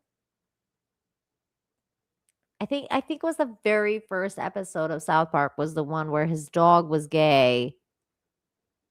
And then they found out and they're like, wait, like, so that's normal because like nature is gay. It was a good episode. How do you know the dog is gay? Oh, that's funny. That's funny. Okay. So I have a couple more clickbaits for you guys, and then we're gonna call it. Actually, no, this one is I have one clickbait, and then we're gonna watch 2 short videos and we're done.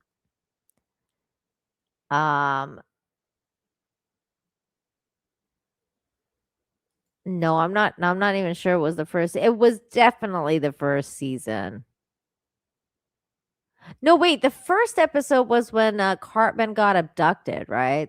Was that the first episode?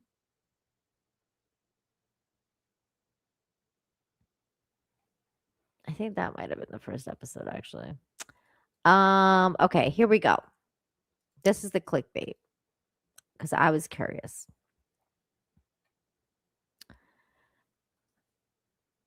Someone put a pine cone in their shower and people are fascinated by what happened. What happened? I'm fascinated. Let's see. A simple photo of a pine cone sitting in the shower is going viral once. You know why? It's easy to see the peel.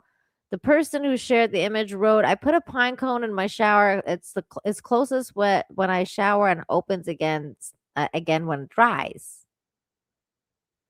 What? Really? Sure enough, the photo shows exactly that. The pine cone tightly closed when wet and then wide open again when dry. It's a small thing, but surprisingly fascinating to watch. Wow. That's weird. Why this happens? Pine cones are naturally designed to respond to moisture. Their scales are made of layers of plant fibers that expand and contract depending on humidity. When their air is wet or humid, the fibers absorb moisture and expand, causing the scales to bend inward and close. This helps protect the seeds inside from the rain, which wouldn't be a good time for seeds and disperse. When the air is dry, the fibers close moisture and shrink causing the scales to bend outwards and open the perfect condition for seeds to be released and carried by the wind. So the shower experiment is basically recreating nature's own humidity test right in the bathroom. Wow, that's fascinating. I didn't know that.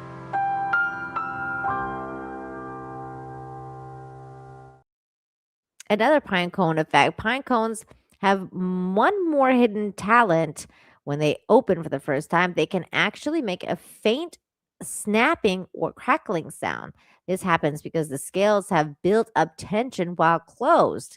As they dry and begin to move, that tension is released in tiny bursts, producing a snapping noise. And you can sometimes hear in a quiet room. There's a video of it. What is this video?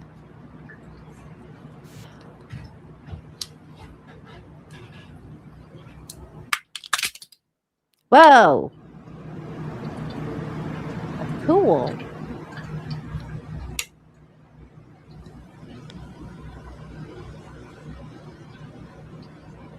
You know what's so crazy is I used to live in Canada and pine cones were everywhere. And, I never really paid attention. Like, I just didn't really care because I was like, whatever, it's a pine cone. Like, who gives F? And now I'm like, I miss pine cones. Like it's the little things that you really don't think about because I haven't really seen like a pine tree or pine cones for like a long time. So now I'm like, oh man, like I like pine cones. I remember that. Like you remember stuff like that. It's really cool. Russell, thank you for the $1 over on Rumble. He says,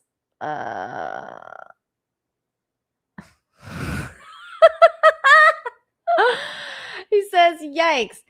Just imagine that trip to the proctologist. I fell into the shower. 1,000,000 to 1, doc. 1,000,000 to 1. Oh my God. That's an amazing Seinfeld reference. Thank you, Russell. That's hilarious. I love Seinfeld. Oh, that's good.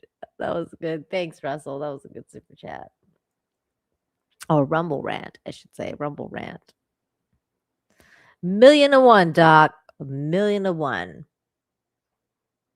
Emork says pine nuts come from cones. They do.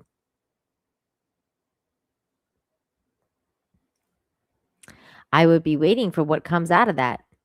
Aliens? Ooh. That's freaky. All right. This is really cute.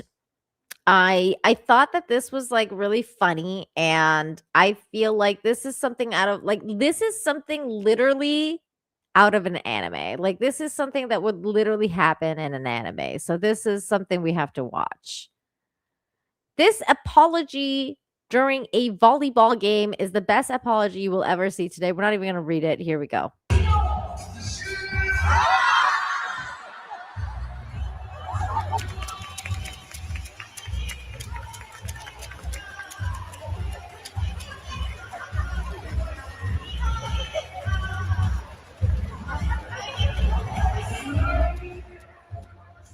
Oh my God. That was so funny. He's literally like, yes, of course, it's Japan. So for those of you who didn't catch it, the ball hits the girl.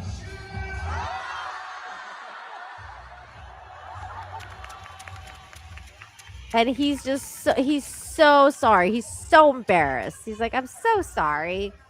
I'm so sorry. And she's like, it's okay. It's okay. Like everything's fine. Everything's cool. And he's just out. He was so just distraught. He was like, oh my God, like, how do I even apologize for something like this?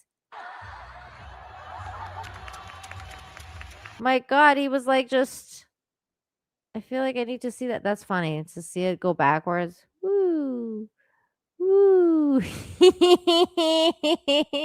is funny.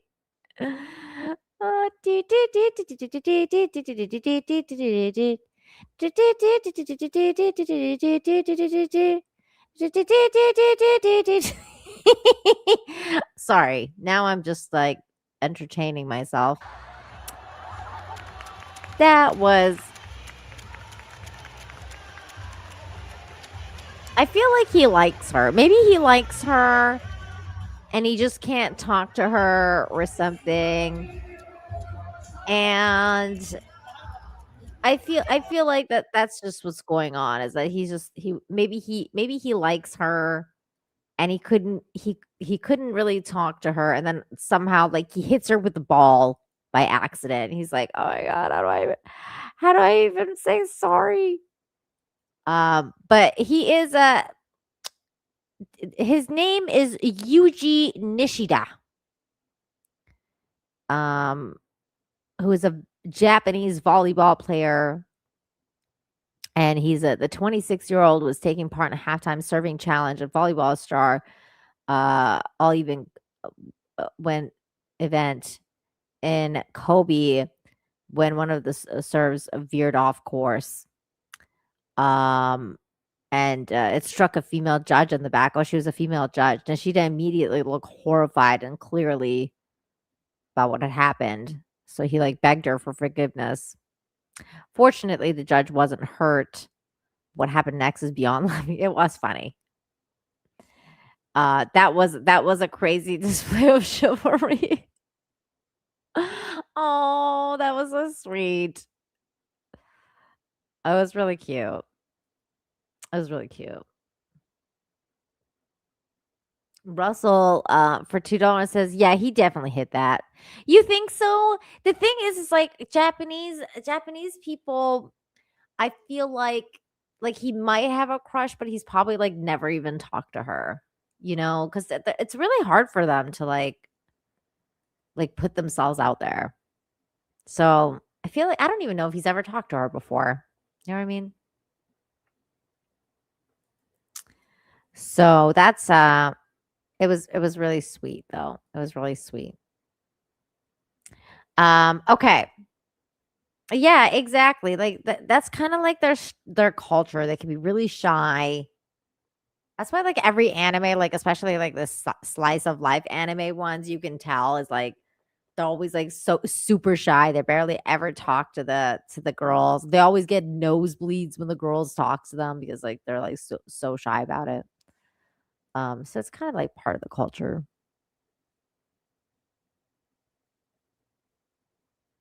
It was funny though. I thought it was a little funny video.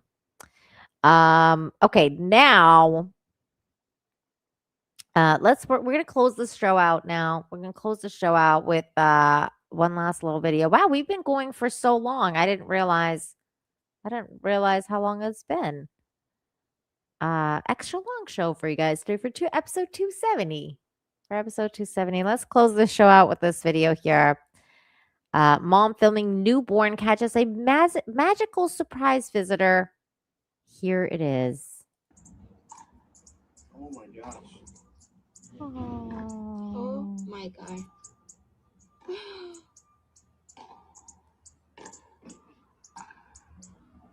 Hello? Oh, that's so sweet. Little hummingbird. Oh my God. It's a little hummingbird. Hello? Oh, I love it. And the article does mention that usually they are hummingbirds are either a sign of good luck or that somebody from the beyond is visiting you. And congratulations on the birth of your Disney princess. Somebody wrote a guardian angel. Another commented, yeah, like it definitely seems like one of those things, like their guardian angel or something like that. So I thought it was really sweet. Wanted to close the show out with that. Russell Hall for $1 says over on Rumble, Japanese are so socially conscious and apologetic because they literally used to cut each other in half for the slightest perceived insult. I guess, yeah, that now they're like, what is it, overcompensation for how they used to be. So that's funny and kind of true. Yeah, curious little thing for that little hummingbird. It pooped on the baby's head. It did not poop on the baby's head. What? No, that did not happen, deranged lunatic. Stop it. Get some help. That did not happen. Happy 270. This show's so amazing. You uplift everyone every week. You're a superstar. Thank you. Well, thank you for joining in for episode 270. And thank all of you out there for joining me once a week, every week to discuss good news. And we will be going forward with more good news every Friday at 2 p.m. Eastern. Yeah, it should be good. Should be a fun time. This was a great show. I had a lot of fun. So thanks all of you for tuning in today. And special thanks to those of you who super chatted, became a member, gifted memberships, all that good stuff. Thank you for supporting the channel in the way that you do. And this weekend's Valentine's Day. So I hope you guys have a wonderful Valentine's Day. Wherever you are, you have a lovely time. And if you're single, treat yourself to something nice. Get yourself, treat yourself to something, and share that love to yourself or someone else, like maybe an act of kindness or something like that for someone. Buy someone a rose. You can always give someone a rose, and everyone will be like, "What? Why are you giving me a rose for?" just random stuff. Either way, I hope you guys have a great weekend. And so I will see you guys next week. Let's see if there's somebody we can raid. Is there somebody we can raid? Let me see. Let me look at who's live on my Insta. What's it called? We got Pop Culture Crisis. Let's rate them. Why not? Let's rate the pop culture crisis people. They are Brett and Mary. I like Brett. I like Mary. It's a different show to this though, but they're really cool people. So let me do my little read situation. Oh my god, I'm hearing myself because I went to YouTube to like edit, like press the edit button so I can go into the studio. I'm like, I'm hearing myself. I don't like listening to myself. Okay, let's see. Customization. Redirect. We're gonna do pop culture crisis.